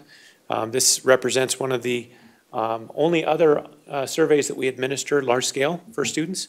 There are a variety of different other surveys that are administered locally at schools and such, but this is one that we administered large scale last spring. It was an online survey. It was really designed to gather feedback from stakeholders, and it wasn't just students, but it was stakeholders generally on their educational experience. This one was also voluntary, anonymous, and online. It wasn't restricted to taking it at the school. We sent this out as a link, and the link wasn't something that was restricted based on how it was administered. We sent it out as a broad communication and asked people to participate. It was really the inaugural administration in 2025, but we plan on administering this every spring around the same time as the time that we were looking at. And it's organized around those constructs of climate, culture, academics, learning, physical, social environment, and school leadership. We had targeted the same kind of demographic, which is secondary for the first administration, with thoughts about future administration reaching down into elementary as well. That would be future conversation about how we administer. So those are just kind of some background on surveys that are administered. Data and uses. From the Healthy Kids Colorado survey, this is really captured from the website and it speaks to how we leverage that data internally. Really, it's about awareness of health issues because most of those questions are about health issues. We use that data internally. It's also used externally because it's a partnership between a number of different departments, the health department being one at the state level. It provides local, regional, and state youth behavioral data. It's something that the state leverages and also locally it's leveraged. And really, it's informing health policy and health practices is really what we examine that data for. Also, community leaders also shape their decision-making on this data. It's one of their data sets that they have access to. Local health departments and state health departments also look at that data. And the last thing is they also leverage that data to write grant applications or to allocate funding to different things that may appear on that data. From our engagement survey, using future tense here, that we'll be using this because we'll discover new uses for it. Really, we want to take steps to improve the educational experience. I think this is something that we're going to build over time as we continue to administer this survey and understand more about responses and response behaviors. And ideally, we'd love to have a broader reach with that survey to get more. We had about 7,000 responses based on the 3 different groups from parents, staff, and students. We'd love to expand that. The more expansive we get with data sets, the more informed we can be with our decision making. And then the last thing is monitor key indicators. You guys are seeing that on the executive limitation monitoring reports and other reports that we plan on monitoring over time, is just looking at that data and helping us inform our decision making, our planning, and some of our action steps moving forward, including the strategic plan. All right, I think that's what I have. I'm available to answer questions as you guys. Yeah, just real quick. So the Healthy Kids Colorado survey is currently taken during, sometime during the day. Is it different based on which school you're at? Like, could it be English at one school or advisement at another, or is it generally done all at the same time? Yeah, it depends on the school location. They work directly with each school to determine how they would like to administer it, whether it's done on a sampling basis or whether it's done more broadly. They work with the school within the constraints of their schedule. Okay, and then the DCSD engagement is just done on everyone's own time, essentially? Yes, that's something that we send out, and we'd love for them to do it on their own time. Obviously, if staff's taking it during the day, it makes us wonder. But yes, we send it out in broad communication, and they can take it at any point in time. We leave it open for a window of approximately 2 weeks. And during that window, they can take that survey at any point in time, whether it's during the day or at night or in the early morning, whenever they want. Great. Any other questions for Director Weiniger? Obviously, Healthy Kids Colorado survey is currently opt out. What does the opt out process look like? Like, when are parents aware that the survey, or how are they aware the survey is going to take place, and how are they able to opt out of it? Great question. The state fortunately gives us really good guidelines for what we do. They provide us support and structures for that. So one thing that they do is they provide us a template that is shared and sent out with schools. They send it as part of their newsletter. They send it out as part of their communication to their stakeholders. And in that letter, it describes the purpose, the uses, and all of that, those sorts of things about the survey. So that's a template that the state provides. And then within that communication, it provides the opportunity for parents to opt out. It gives them contact information for them to be able to submit their information. If they don't want their child to participate, that's one avenue. They can just email in and say that they don't want their child to participate. And we do get those when those are sent out. Okay, thank you. Is it, you said Healthy Kids Colorado is the one who sends the email? It's not the school So district? they provide us with the communication, but we use that communication when we send it out. Gotcha. So it has like their letterhead and everything associated with it, but it's communication that we send out. Because back to the question of how it's administered, our schools know they have a window, and so they're going to send that communication out in timing with the window that they decide to administer. So they send it out with their communication. So it's got the letterhead, the format, and everything that's associated with it. Yeah, but it's thank sent you. out by the schools. And does it include the questions that will be asked? or Yeah, just- we include a version of the survey, whether it's middle school or high school. We include the version of what's going to be asked for that specific year. Okay, thank you. Mm-hmm. Director Geiger? Well, thank you. That helps me. So to follow up, I mean, there were a lot of good comments about transparency and the value of this. Are we as transparent as we can be with parents about whether this test is going to occur? In terms of when it's being administered? When it's being administered, how it's being administered, and that they have a chance to opt out? Yes, that's part of the communication that's shared from schools. Do you think that constitutes transparency? As an opinion, or are you asking my opinion on that? Well, I'll step back. Does any kid have to take this? I mean, isn't there an automatic opt-out for every high school kid? So there's layers of the opt-out process. So when students go to take it, they're not forced to take the survey itself. So if you're administering the survey in, let's say, a classroom, a student, they'll get a login to log in. They do not have to answer a single question when they're in that classroom. And are they able to answer some questions and not other questions? Yes. Okay. So do we have a process for opt-in on testing? I mean, the idea is that we should require opt-in on this. First of all, do we have that process, or has anybody on this board asked you about how that process works? No one from the board has asked me about what a process looks like, no. Okay. Do you think it would be nice to know how that works before we make a policy decision? As administrators, Would it be nice to have some time to plan that process before this board makes a decision? For being able to create a system, so I want to make sure that. So that the only kids who can take it are the parents who affirmatively opt in. We would have to create a whole new system for that, wouldn't we? Well, we'd have to create, so we would be doing the reverse of what we're asking parents to do. So right now, we're getting responses for who does not want to participate. We would change that question for who does want to participate. That would be our process, and we would stick with the same communication strategies as we have right now in that letter. What happens if we have kids whose parents disagree? With each other? Or? Yes, with each other. I'm a divorce lawyer. I got people who fight about hairstyles. Oh. What do we do if one parent says yes and one parent says no? I think we would deal with that like we do with parent opt-outs of assessment. That's something that we have in our space now, is that requires a phone call and follow-up. That's something that we see right now. When we're looking at CMAS, we see that right now. So we would have, again, is an opt-in process more work for the staff? Well, and to the process of opting out, we may have disagreements about opting out now with different parents. So, I mean, we would change our processes based on the wishes of the board. Does anybody on this dais ask you whether an opt-in process would result in fewer responses? I have not been asked that question, no. Do you have a position on that? The number of people who respond based on an opt-in or opt-out? Director Geiger, if we could not put Mr. Reynolds on the spot, that would be great. Okay, I will ask you this. You are an education expert, sir. Have you studied whether opt-in or opt-out results in more responses?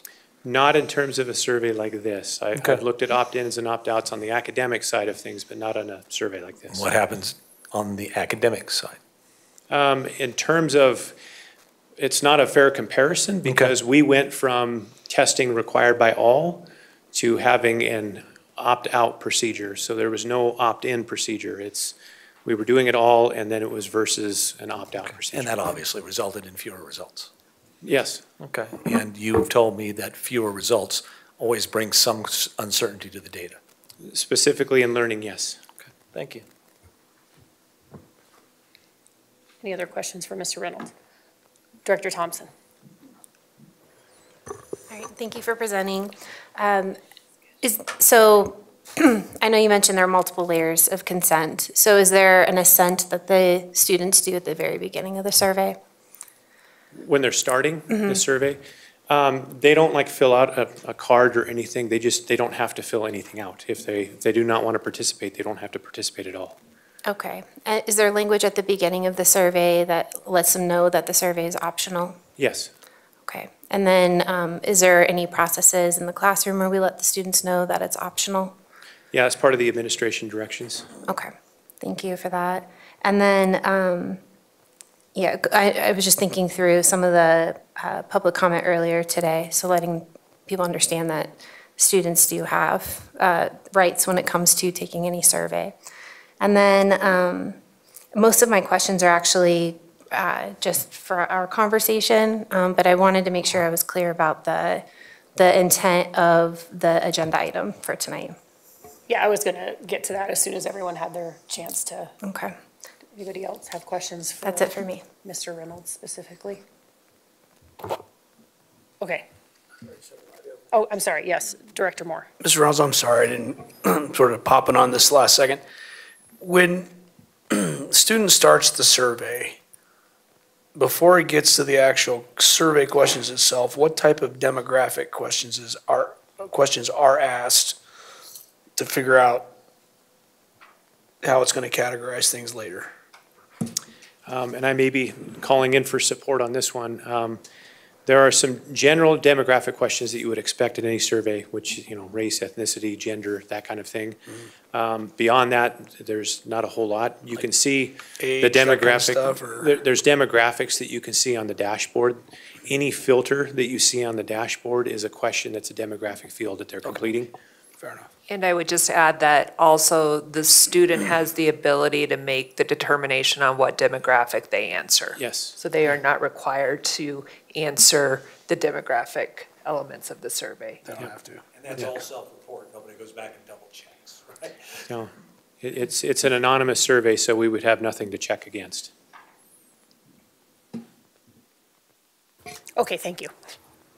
All right, so to your question, Director Thompson, I brought this forward specifically in regards to the Healthy Kids Colorado survey. I was not talking about our DCSD engagement survey, but specifically the Healthy Kids Colorado. And the reason for that is because after sitting on the dais for 4 years, this will be essentially the second time that we have been here when this was administered.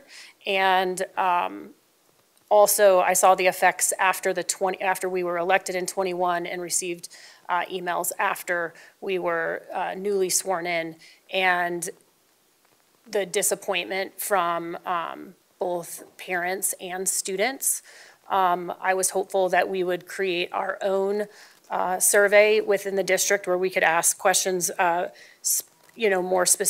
more specific for our district, and ones that I felt were less sensitive topics that families, I guess, aren't as worried about having. And I think that we've done a great job with the survey that we just recently did, and I'm very proud of that work and hope that it continues. And obviously would love to see a build out in that, but I have just heard a lot from our community that there is concerns about the questions, and while there is an opt-out currently, that there are a lot of parents who, while yes, we send the information for them to read, either because they get inundated, they miss an email, or they think because it says healthy kids that we're going to be asking about, diet and exercise and not necessarily about sexuality and firearms. And when they find those things out, are super disappointed that they didn't opt their kid out. And I feel like it is our job to make sure that parents have the ability to opt their kid into this specific survey. So that's why. Oh, is it okay if I ask a follow-up Sure, question before we go into discussion? Yeah. So for tonight, the intent is to have a discussion about it, and then what is the next step? So there could be a motion to ask the district to develop an opt-in for Healthy Kids this year. To draft a policy? No, there's no policy. It would just be to direct the staff to do an opt-in around this policy, around this survey. Okay. I appreciate the clarification, and then I think that will help with our discussion. So I will open it up and come back. Director Weiniger. I do appreciate how the district has handled this survey. I appreciate Mr. Reynolds for answering all those questions about it. I do feel like the district has done a great job making this as transparent as they can, being an opt-out. And I think they've done a great job. I am of the position that it would be more beneficial for the parents to have it be opt-in, just because that is actually them choosing to do this. It is a survey. I feel different about academic testing, but with a survey, I feel like it makes more sense, kind of like a field trip. You're like, yep, let me sign this permission for you to go, rather than just assume the kid's gonna do it unless I say no.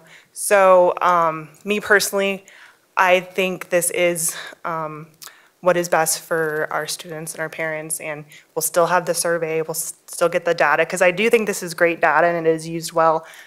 Director Moore was telling me about how when he was with the police department, how they've used it, and so I'm not against the survey itself, but I am for parents feeling like they are actually choosing this survey rather than, being ignorant to an email and not actually opening it, or just not realizing that they need to read all the questions, trusting too much maybe. So anyways, I will make the first motion to direct staff to. Do you want to wait until everyone has a chance to talk first, and then we'll take a motion? Oh, I thought we can do discussion after. Actually, you're right. We can do discussion now. Yes, you're right. Go ahead. Is that okay? Yeah. Motion to direct staff to administer Healthy Kids Colorado survey as an opt-in option. To be clear, opt-in only. Opt-in only. Okay, hold on, I have a motion. I just need to get a second. Second. So motion by Weiniger, second by Myers. Now on to discussion. Director Moore. So a couple thoughts on this. I believe that the data that comes out of the survey is very valuable. And if I still had kids that were in high school or middle school, given the option or not, I would want my kids to take the survey, personally. I mentioned to Director Weiniger, this dates back several years, but when I worked for the Sheriff's Office, this data was very valuable to us because we were able to use it to look at trends that were occurring amongst elementary and middle school kids. And we were able to make a successful proposal to the superintendent at the time to move the drug and alcohol education awareness program out of middle school, or out of elementary school into the middle school, and then blend it with other trending issues at the time, social media, cell phone use, sexting, things of that nature, that all became part of the health and wellness curriculum options for middle school kids. And I think it's been very successful. And that data was very useful for us to see that where kids were really getting exposed to stuff was not in 6th grade, it was in 7th and 8th grade. And that was very helpful. And I'll always tout that this survey was good for that. I want to point out that from the community feedback, definitely pros and cons.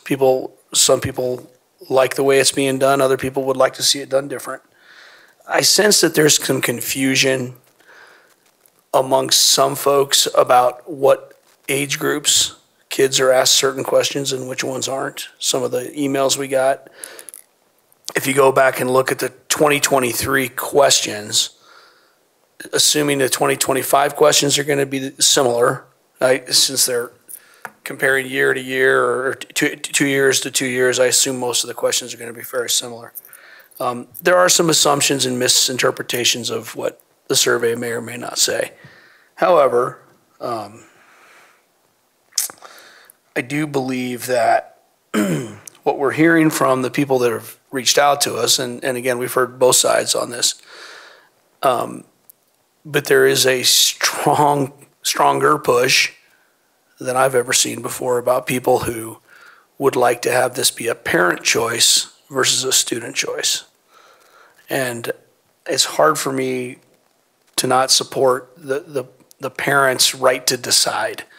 Now, I want to point out that I think this is unfortunate, but only 42% of high school kids took the survey in 2023 and 35% of middle school kids.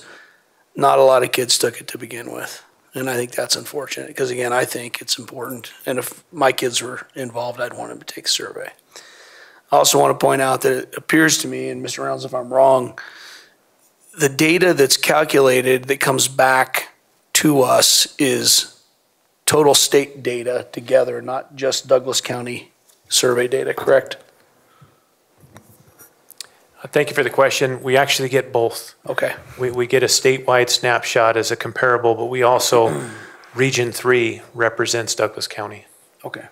All right. Thank you.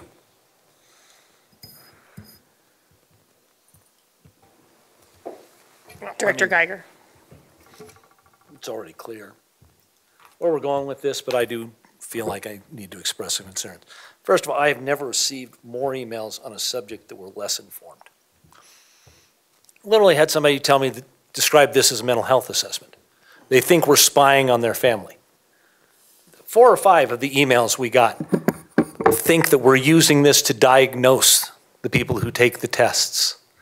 And so when Director Moore talks about the feedback for opt-out, for opt-in, I don't take that with as much certainty as I do from him because it's quite clear that some people simply have no idea what they're talking about.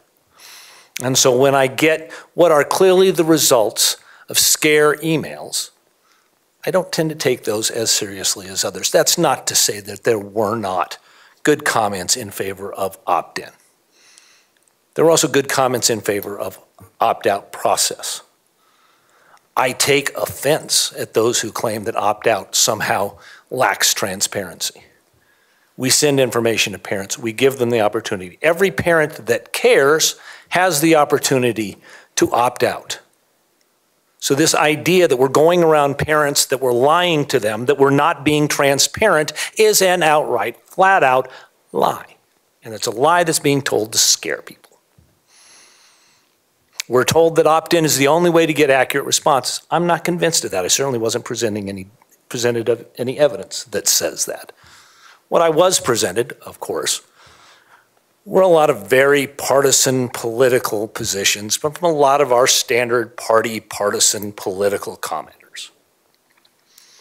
And it's not surprising that two of the candidates selected by the Douglas County Republican Party are in here supporting opt-out. This has been a position, or opt-in.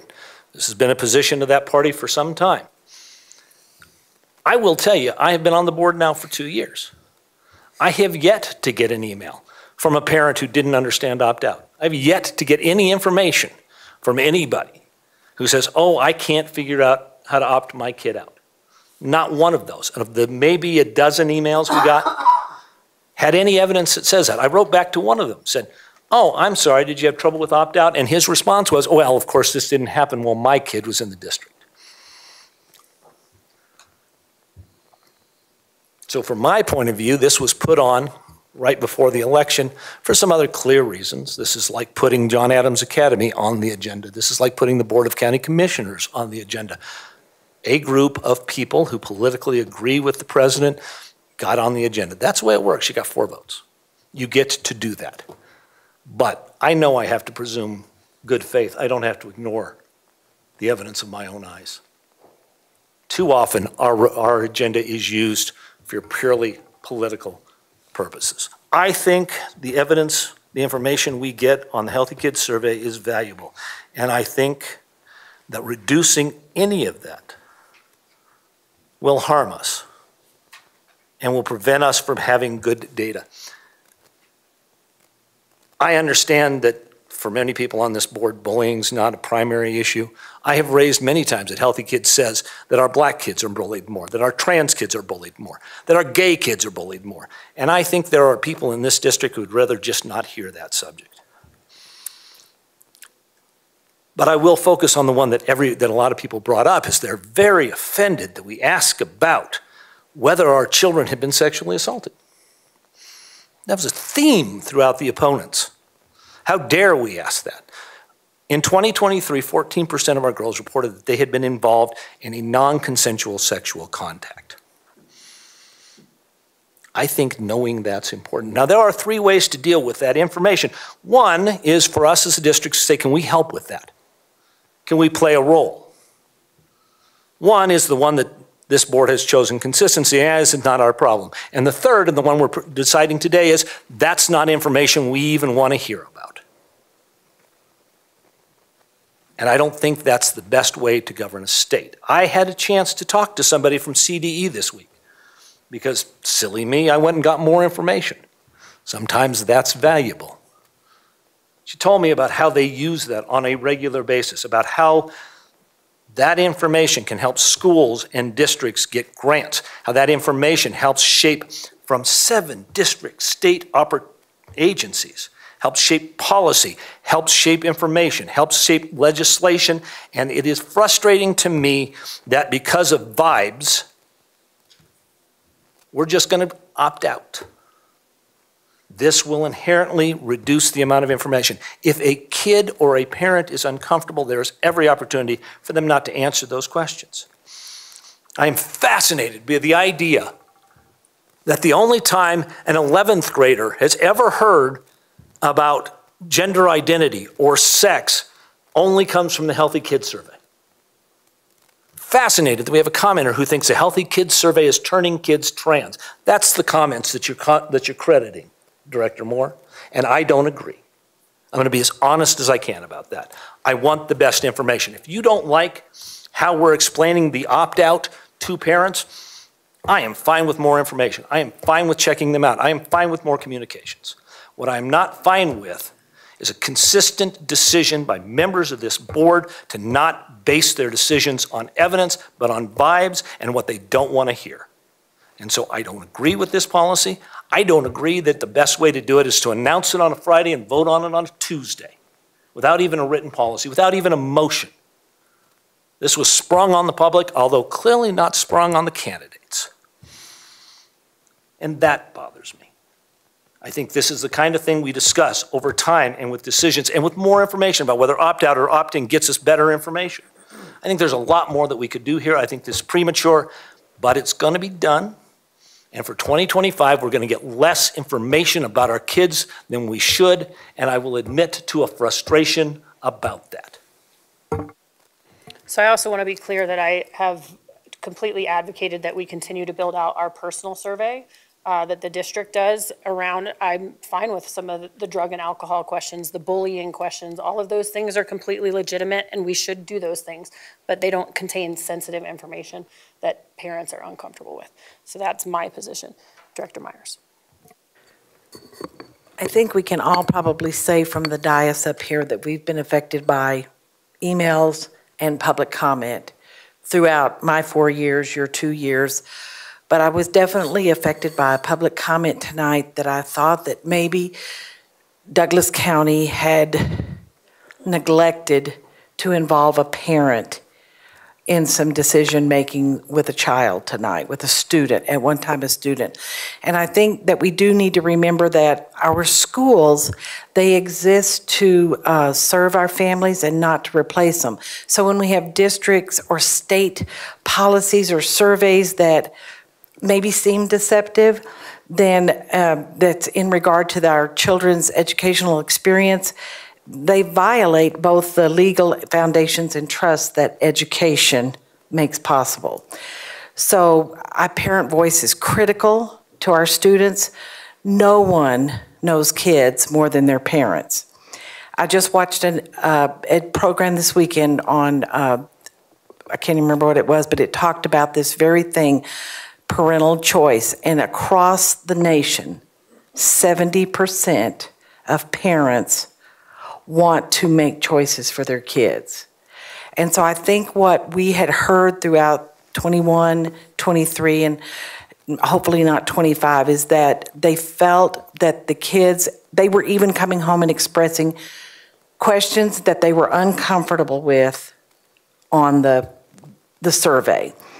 So I believe that the Colorado Kids Survey has questions that are too personal, that parents and to not having, and not transparency. We do have transparency on opting out, but Director Geiger, I believe parents are overwhelmed, they are busy, and they just want to be able to have another option for their kids, and that an opt-in would probably be an easier. I know we need that data, but I think they'll be more aware now of what's going on. We have to remember it's always the kids who suffer the most when we get it wrong. So we do need to get this right. And so I, for one, as a parent of adult children and I have a grandparent, it's just important as a parent that I'm able to discuss issues with my kids, with my grandkids. And I just believe there were some sensitive questions on there that people found offensive, parents found offensive. And I think some things came to light in 2021 when younger kids were being asked about gender identity, and we were all of a sudden asking pronouns. And this came out of, I don't know if it came out of COVID, social media, whatever, but parents were overwhelmed with what was happening with their kids. So I just want to make sure that our data collection doesn't become more important than the welfare of our kids. So I just think an answer would be to opt in. And it sounds from Mr. Reynolds that it's probably not any different with an opt in or opt out.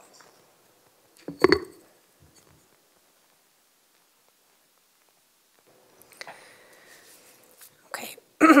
So I just kind of want to start with just the irony of the earlier presentation where we justified limiting digital use in our schools using data on mental health and protective and risk factors. So I just want to note the irony in this conversation right now.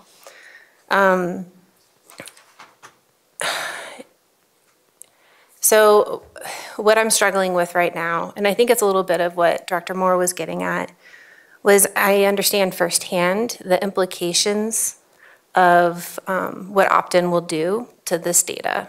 And that the data that is collected through the Healthy Kids Survey is such a valuable tool, not only for us, but across government agencies, across organizations, youth-serving organizations, to access information about how we can better provide services to youth in our communities.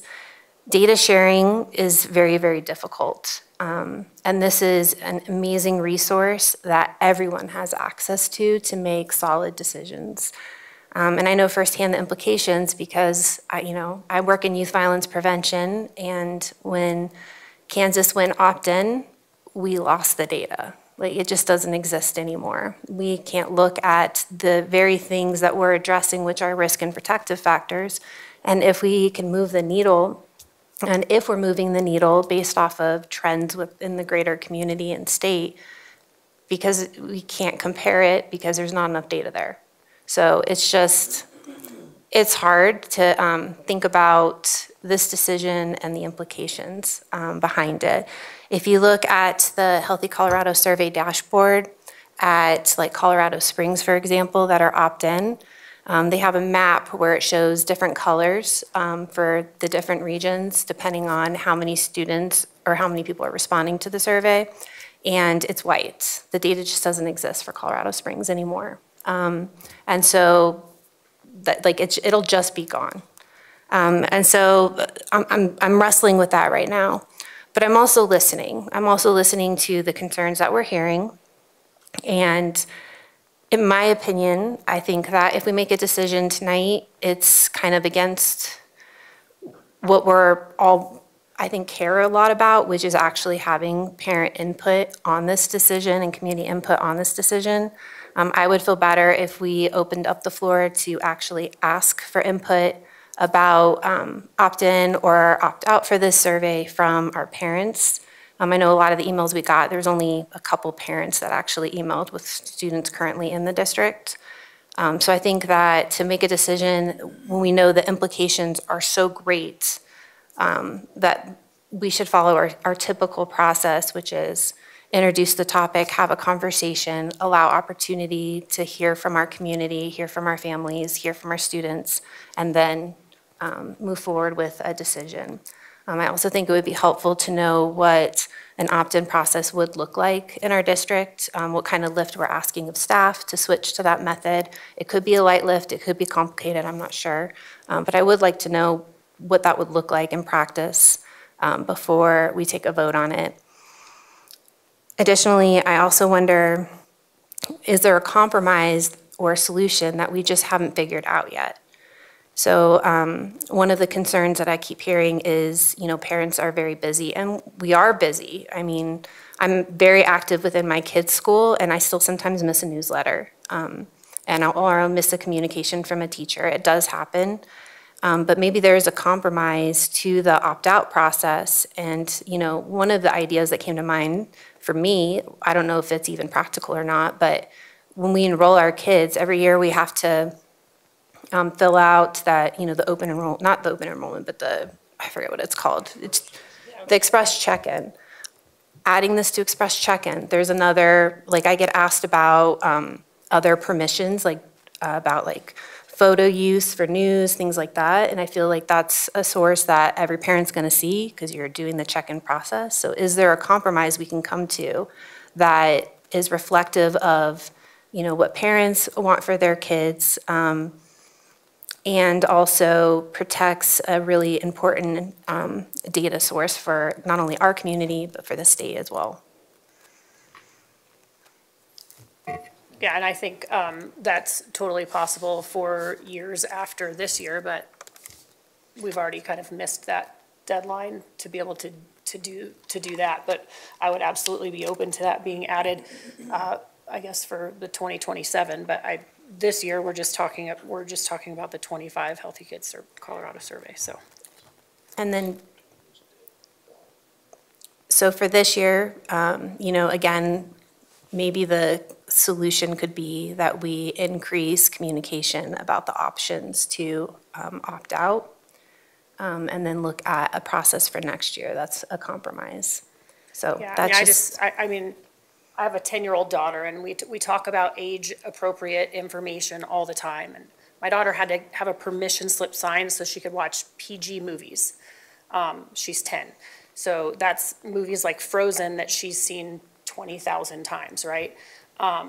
Because in the district's mind, that is age-appropriate, or at the school level, whatever. But yet we're asking high school students things about sexuality, firearms, drug uses, sexual activity, all sorts of things that, in my opinion, is that, to me, that would be equivalent to asking a kid to get a permission slip for a PG movie. So, I mean, I just think that in this particular case, and from what I've experienced sitting on this board in the last years, that it is, I believe that you have to support what parents want for their kids. And I recognize that unfortunately it will probably affect data, and that's why I would like to continue to build out our internal one with questions that are a little bit more appropriate and focused on what we need to know, like bullying and those sorts of things. So I do hear I'm listening, and I'm hearing your concerns.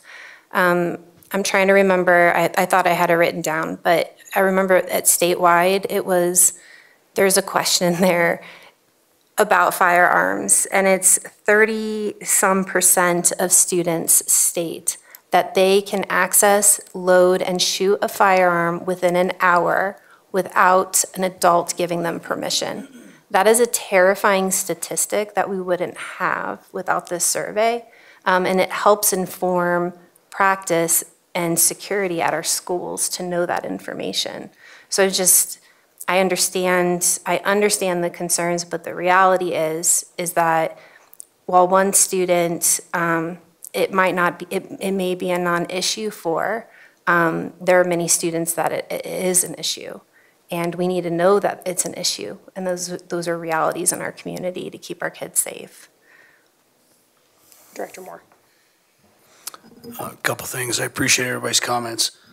Again, on the CDPHE website, we can't see the questions from 2023. What we see are the results of the questions. In fairness, it doesn't appear that there's much in the way of questions related to bullying that they aggregate into a result that talks about that. Matter of fact, there's none that talk about that on the Healthy Kids survey, at least in the results. To Director Geiger's points, I kind of got lost a little bit there with part of it, but I hope you're not inferring me personally that I don't stand up for or want to ensure kids aren't bullied or marginalized groups aren't protected fully, because I believe in protecting every group, everywhere, all the time. Easier said than done. So many things happen outside of school that affect school kids that then they bring into school, where the behaviors that occurred that created the problem don't generate or don't originate in school. Sometimes they do, sometimes they don't. We all know that as a school district, we have limitations on our jurisdiction to where we can hold kids accountable for things they do outside of school, which is difficult. And I think that there's some data that plays into that. I also think cutting through all the BS, I think what I heard from all the feedback, from the emails, and I don't disagree that I think some of it was misguided and misinformed, Director Geiger. Don't doubt it for a second, but not all of it. What I gleaned is that there are some folks who don't trust the questions being asked by the state government to their kids. Now, whether that's fair or realistic or not is a whole nother argument. I just conclude that's what they're trying to tell us. Okay? Now, I personally, like I said, look at the questions and I think they're fine. I would want my kids to answer the survey if the results that I see here are what the questions are based on. I don't have any concerns. Middle school or high school, there are no questions about sex related to middle school kids. It's tailored to high school kids only, if you look at the way the results are cleared up. And some folks made the conclusion that those questions were being asked of middle school kids, which doesn't appear to be accurate based on the results that I'm seeing. So to be fully fair, I don't think they're terrible questions, but some people do have concerns. And I do share the same concern as Director Geiger and Director Thompson and the rest of you about the losing of the data. Because I told you before, I think the data is valuable, and I am concerned about the loss of data. I don't think it's out of the realm of likelihood that there will be fewer surveys than there were before, and I was saddened by the fact that there weren't better results anyway, even when we weren't talking opt-in. But despite what I want to see, for me, it really boils down to who's in charge. Is the tail wagging the dog? Who's really in charge? And it's the parents. And if parents are saying to us, or the ones that have spoken out, a lot of them have said, hey, give us the choice. So whether our kids take the survey, as much as I do feel concerned that it'll cause a loss of data, and I don't want that, my principle that I stand on is the parent's choice is more important than what I want. And so that's why I'm taking the position that I'm taking. I also agree that if the results come back and the board that's sitting here for the next survey is unhappy with the results, they can simply change it. And I don't believe that a 2-year loss of data, if that's what we actually see, which I think we probably will, but time will tell, then it can be changed. And I do agree that we would get more valuable information out of our own survey. But again, we're probably going to have the same debate on the questions of our own internal survey of the parents who don't want their kids asked those questions too.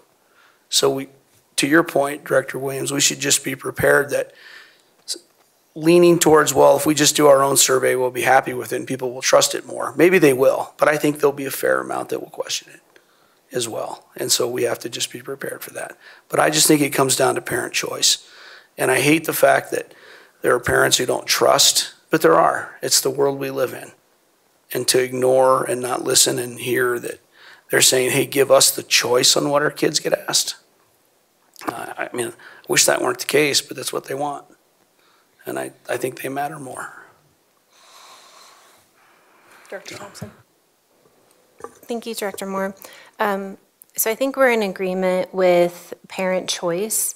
It's just the process of that how we hear from parents is where we have a disconnect.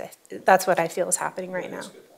And so I agree with you. If a parent doesn't want their student to take their child to take a survey, or their high schooler to take a survey, then they shouldn't take a survey. If a student doesn't want to do a survey, they shouldn't do a survey. I mean, that's just kind of like the heart of research and science and what we've learned over time with consent and assent. Yeah, the only thing is I think what we see now, at least the way I perceive the way it's working, is the parents find out about the survey, but the kids are getting it and the parents don't really know when it's coming or that it's coming, and the kids are just deciding whether to take it or not, and mom and dad really aren't involved in the decision. That's what I glean from what we've heard. Maybe that's not accurate.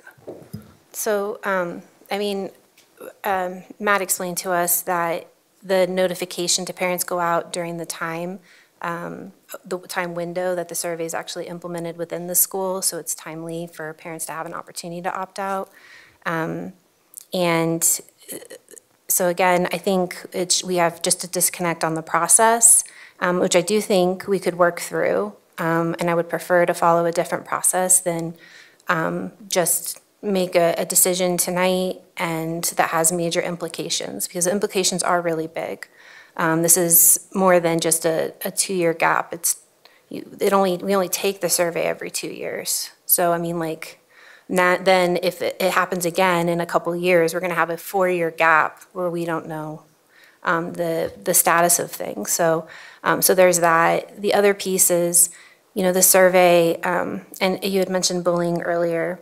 And the dashboard is not great.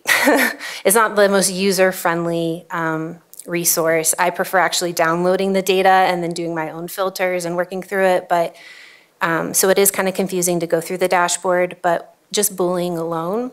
The questions that they ask on bullying are things like if it's happening at school, right? When's it happening at school? Before school, when you're on a bus, after school, those types of things. That's one example of questions, but the questions are so helpful and they're so important to understanding what these different situations look like.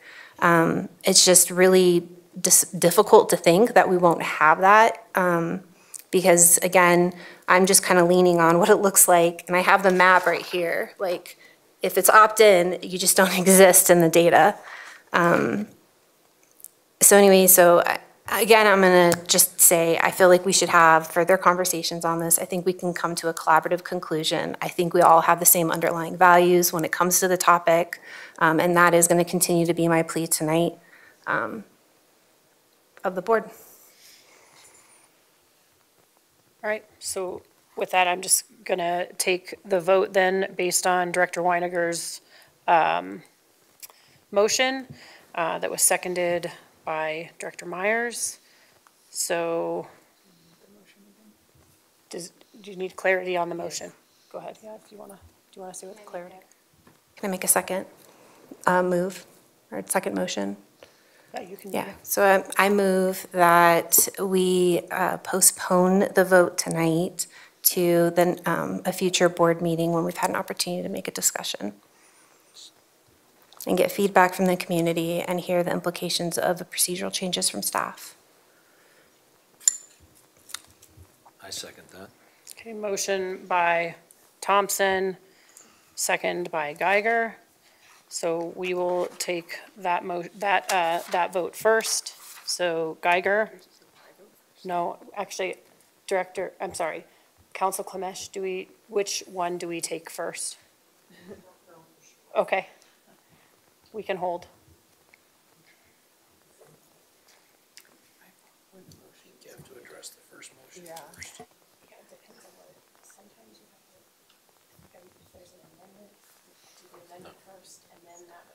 This is not an amendment. I think we have to take the first motion on the agenda first.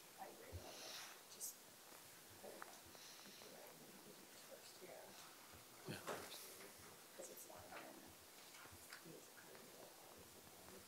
Well, we still have to vote on the second one, but obviously. Right.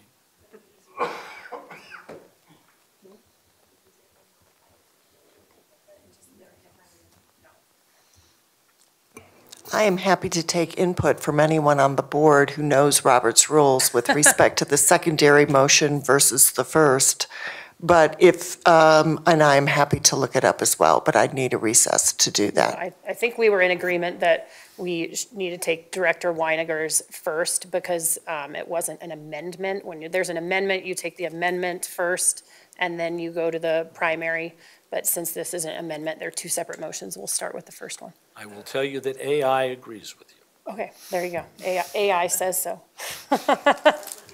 Yeah. All right, so we'll start. Excuse me, is that what AI confirms for us? According to Director Geiger? There are things in which I trust AI, and there are things I do not on this one, and I'm finding it in other places, is that the first presented and seconded motion. Okay, my opinion, therefore, is that the first motion should be voted on first. Okay. Thank you. Great. All right, so we'll start with Director Weiniger's. Does anyone need it repeated? I think it should be clear, and Okay. this is our first time taking minutes, so I think we should be very clear for our new secretary. I think Director Weiniger's was to approve or direct the district for an opt-in for the 2025 Healthy Kids Colorado Survey. Yes, that's accurate. All right, and that was seconded by Director Myers. So we will go through that. Geiger. No. Moore, Yes. Myers, Yes. Thompson, No. Williams, aye. Weiniger. Aye. Passes 4-2. So then, do we still have to take the secondary? We still have to, okay. So Director Thompson's was that we would move it to a future board meeting to discuss at that time. So. Seconded by Geiger. Seconded by Geiger, yes. All right, so Geiger, Aye. Moore, No. Myers, No. Thompson, Aye. Williams, no. Weiniger, No. so that fails 2-4. And we will move to item 10.2, which is a 24-25, oh, I'm sorry, is that the 25-26? I don't know why I wrote that there. Fourth quarter, oh, no, that's right, it is 24-25, fourth quarter budget, board budget review. So Director Thompson, I will turn that over to you. All right. So we just typically have this on our agenda to match when financials hit our consent agenda, just following the process of our board calendar. We did speak at length in the last meeting about the board budget, so I asked that we still keep it on the agenda, so we are following our processes, but I have nothing new to add. And if anybody else had a question. Are there any questions for Director Thompson? I think we've kind of hit this one over the head several times, so. I'm good. All right, I think we're good. Thank you. All right, so then we will move into the Board of Education reports. President report, next meeting of the Board of Education will be October 7th. Agenda planning for that meeting will be this coming Thursday at 10:30 at Inverness. Over the last couple weeks, I talked a little bit about the DAC meeting and how we did a specialized UIP meeting, and so that's always really fun to look at all the data. I think they'll be discussing it further at their next meeting and then offering the Board of Education a recommendation or and then I also, with Director Myers, went to the Gifted Educators meeting this last week, I think. And that's always really nice to see everyone there that there's part of the Gifted and Talented program within the district. So that was good. And then also I had the opportunity to go to Men's Choir Festival, which was held at Rock Canyon last Friday. I think there were about 10 high schools, so it's not just Douglas County, but I know there was at least one from Littleton Public Schools and even some private schools that attend. And I just, I sat in the back. One of my sons is in choir, and so I was able to just kind of sit back and listen to them sing. And it's quite remarkable what you can do in bringing 10 high schools together that have never worked together a time in their life and really get to do what they love. And so it was really neat. So I got to do that. So thank you to Rock Canyon for hosting that this year. And then I also just wanted to, in order to be transparent and say I'm gonna, for an agenda item that I'd like to see in the future is just because we haven't, well, back in the spring, there was the CHASA letter that was signed. And so I would like to add an executive session to just discuss Title IX and the differences between state law and Title IX and just see what other districts are doing, because I know some districts have taken a policy, some have not, and just kind of want to understand what the legal implications of Title IX are. So just an executive session. But that is all I have. Director Weiniger. Yeah, I think an executive session on that would be really good because there is a lot of legal questions about men and girls sports, so just especially in Colorado. So interested to see how that will go. And then as far as what I've done since our last meeting is I had the MBOC meeting, and thank you, Director Thompson, for providing the update on that. Mostly, we introduced new members, so thank you everyone for voting yes on them on consent. I think we had like 5 or 6. So a lot of new members that are really excited to be on MBOC, especially with a new bond starting up, and they all got to meet the new bond director, bond director, Mark Seeglem, and his service dog, which, does anyone remember his name? Jackie? Toby, yes. Toby. Yeah, so that was great, and got their regular presentations on MLO spending and bond spending. While there's plans with the money, it hasn't actually left our bank accounts yet, just because of how invoicing works. So it's not interesting yet, but it's starting to get more interesting. And then, yeah, hearing about all the big projects and updates around that, which the board got a presentation on last time as well. So I think that's about it. All right, I'll start down with Director Thompson. All right, thank you. So I'll just kind of pick up where Director Weiniger left off. Attended the MBOC meeting. It was a great meeting, and I'm glad that we've finally approved our new MBOC members. It was a little bit disruptive not to have that at the meeting, especially since we were voting for chair, vice chair, et cetera. And I want to do a shameless plug for our MBOC committee. We are still looking for members on MBOC. It is a great committee. It doesn't meet that often compared to some of our other committees, so it's very reasonable in the ask of your time. And you get to kind of have like the first glance at all the cool things happening in the district, especially with our capital projects. We've toured our sites. We've had conversations about invitations to groundbreaking events. And so it's a great committee, a great group of people, great questions. And it's a really amazing opportunity to kind of learn about how taxpayer funds are used in our district. And then some of the updates, I'm looking to see if there's any really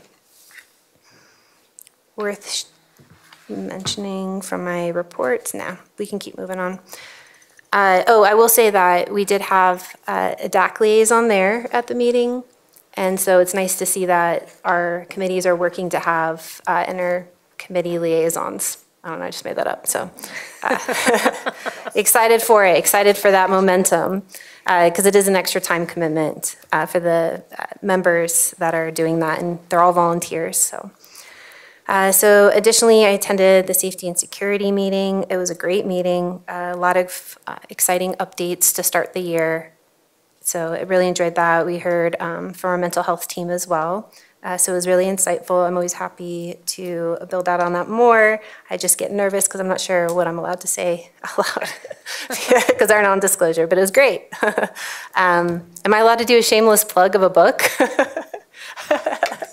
So Johnny did write a book. Yes. And, oh no, I'm going to say it wrong. The Devil I Once Knew. Did I say it right? Yes, and it's a book about a famous case with a serial killer, and anyways, so it's on Amazon. Johnny Grissing. All right, and then let's see here. Oh, CASB's fall delegate. That was last Saturday. So it was interesting. I'm actually going to bring back, so the one vote, it was Resolution 8, and I think Did you vote in person, or did you do it? I did it, I participated online Okay. on that Saturday. And let's see, I thought I pulled it up so I could read it to you guys tonight. But in short, we had the conversation about it during the last board meeting. Resolution 8 was about allowing an out of district person to serve on a board. It was interesting to listen to the rationale behind it because our smaller districts are having a really hard time finding board directors. And the district that brought it up, that's been the same guy serving on this committee for forever. And there's just nobody to step up within the community. It's very rural, and the students are coming in from outside the rural area. So it was interesting to listen to the challenges that some of our rural districts are facing. They did quite a few changes to the resolution, which then we ended up tabling it for the December conference because like we would have to bring it back to our boards to get the board's opinion. And honestly, I would want legal's opinion. So once I have a copy of what that new resolution looks like with the amendments that they were proposing and all of that, I'll bring that back for everybody to have a conversation about. So, and then finally, I do want to mention that, during agenda planning, we did talk about a future board meeting where we were going to sit down and learn a lot more details about the strategic plan. And it was mentioned that SPN would be there to do a work session with the board, which helps a little bit with some of my concerns because I was clarified during the last meeting it was supposed to be an update versus a work session. And so I'm looking forward to our October meeting where we'll get the work session and then also hear more about the data that they collected during the community engagement processes. And that will be the second meeting in October. Second meeting in October, yep. Like 20-something. 21st, yeah. And that's it. Oh, and I'm really looking forward to SAG meeting and the upcoming SAG forum, but I'll let you say it. Director Myers. All right. Let's see, Friday is our DCCF, Douglas County Community Foundation Heroes Gala out at the Centennial Airport. The district has a table that's kind of one of our partnerships with the community, and it's great. It's just something for our first responders. So we have a table there and different people are going. So that's Friday. Also, I learned from my DCYI meeting on Monday that they're having a lunch and learn, which is their largest attendance on sex trafficking in Douglas County. So I guess they've got quite a large turnout, and so I can pop in for just a little bit and kind of hear what's going on. Let's see, SAG meeting Monday, and so I think I have quite a few directors that are coming. Director Meek is out, but it's actually our first meeting besides our kickoff forum. A little concerned, we're kind of down in attendance for our kids showing up, so we hope we have a good turnout Monday night. We've got some really good leaders and they've got some good ideas, and it's actually going to look a little bit different this year, SAG, with some things that we've implemented in there, and the kids are in agreement that they want to do. And then, of course, Monday on the 29th, we have our SAG, our students. Well, first we have all day, 9 to 3. We have our youth congress, which will be at the Legacy campus. We have lots of, our board cabinet people are going to be there. We usually have over 100 kids at this, and we're doing just a little bit different format. I felt like with our connections that we made throughout the year with our community and our teachers and our students, those round table robins went good, and SAG really liked it last year. In fact, they're doing 2 this year. So we're going to do the same thing at Youth Congress. We're going to give it a shot.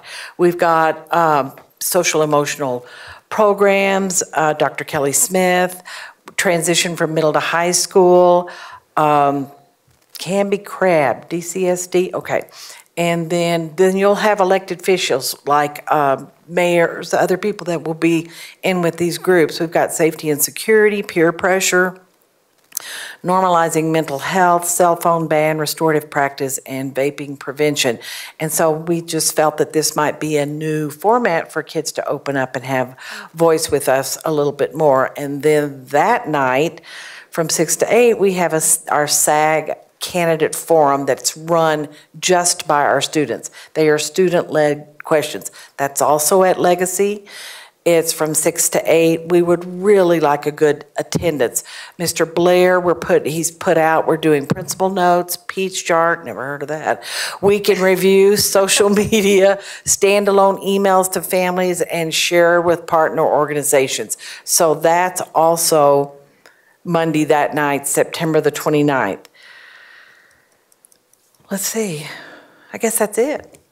Okay, and our SAG meeting and then the forum. So we're good, looking good, I think.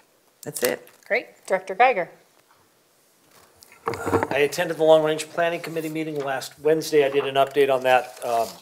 Very short version. They are very involved in starting the process for establishing boundaries in elementaries 50 and 51, and did a discussion with the survey about what issues the committee thought were important in terms of forming those boundaries. We're getting a lot of really interesting information out of them. There are also some really good ideas about how to make the master capital plan much more usable, much more accessible online, and how that works in with a lot of our other online systems. So that's going to be interesting, and I think we'll be seeing a lot more from them. I went to the CASB district meetings on, let me pull that up, Thursday the 21st. I unfortunately was late because I was in court, but they discussed a lot of things that are going on with CASB. As one thing relevant, they look like they're going to be modifying their dues structure. That will result probably in a small increase to us. It'll be based almost solely on student enrollment. So bigger districts will pay more. Not a great deal. Apparently there was a lot of discussion about it otherwise. That was at the Epic campus in Littleton, which is their legacy. Which is their legacy campus. It's not as good. But I mean, for changing a car dealership into a educational facility, it's really fascinating. And I will say the most interesting part is that they have a RV restoration program, or an RV work program. They've literally got an old RV parked in the parking lot. And they have in one or two relatively small buildings, they have a lot of programs. And I think they have a lot of small programs, and there's really an interesting tour. It was interesting to talk to other board members from around the local area. It wasn't a great turnout. But it always helps, I think, for us to hear more about what other people are doing and how CASB works. And I look forward to CASB in the fall, even if it's not at the Broadmoor, at least for us. The Partnership of Douglas County Governments quarterly meeting is September 17th in the morning. Director Weiniger and I usually attend those, and we will both not be able to attend. Director Weiniger's already planned to be out of town, and I have to attend a funeral. It is in Larkspur, Spur of the Moment Bar and Grill in Larkspur, and it will be hosted by the town of Larkspur. If any of you are interested in driving to Larkspur at 7 o'clock on next Wednesday morning. So I was going to ask, it's 7 a.m. Yes. Yeah, I can. Actually, it starts at... It's carpool. 7:30. Yeah, meet and greet at 7, that's when you can get your coffee. 7:30 is when the meeting starts. It's always interesting. There's tend to be a lot of local officials there. I don't know if we'll get a big bunch at the Spur of the Moment Bar and Grill or not. But if you are interested, please contact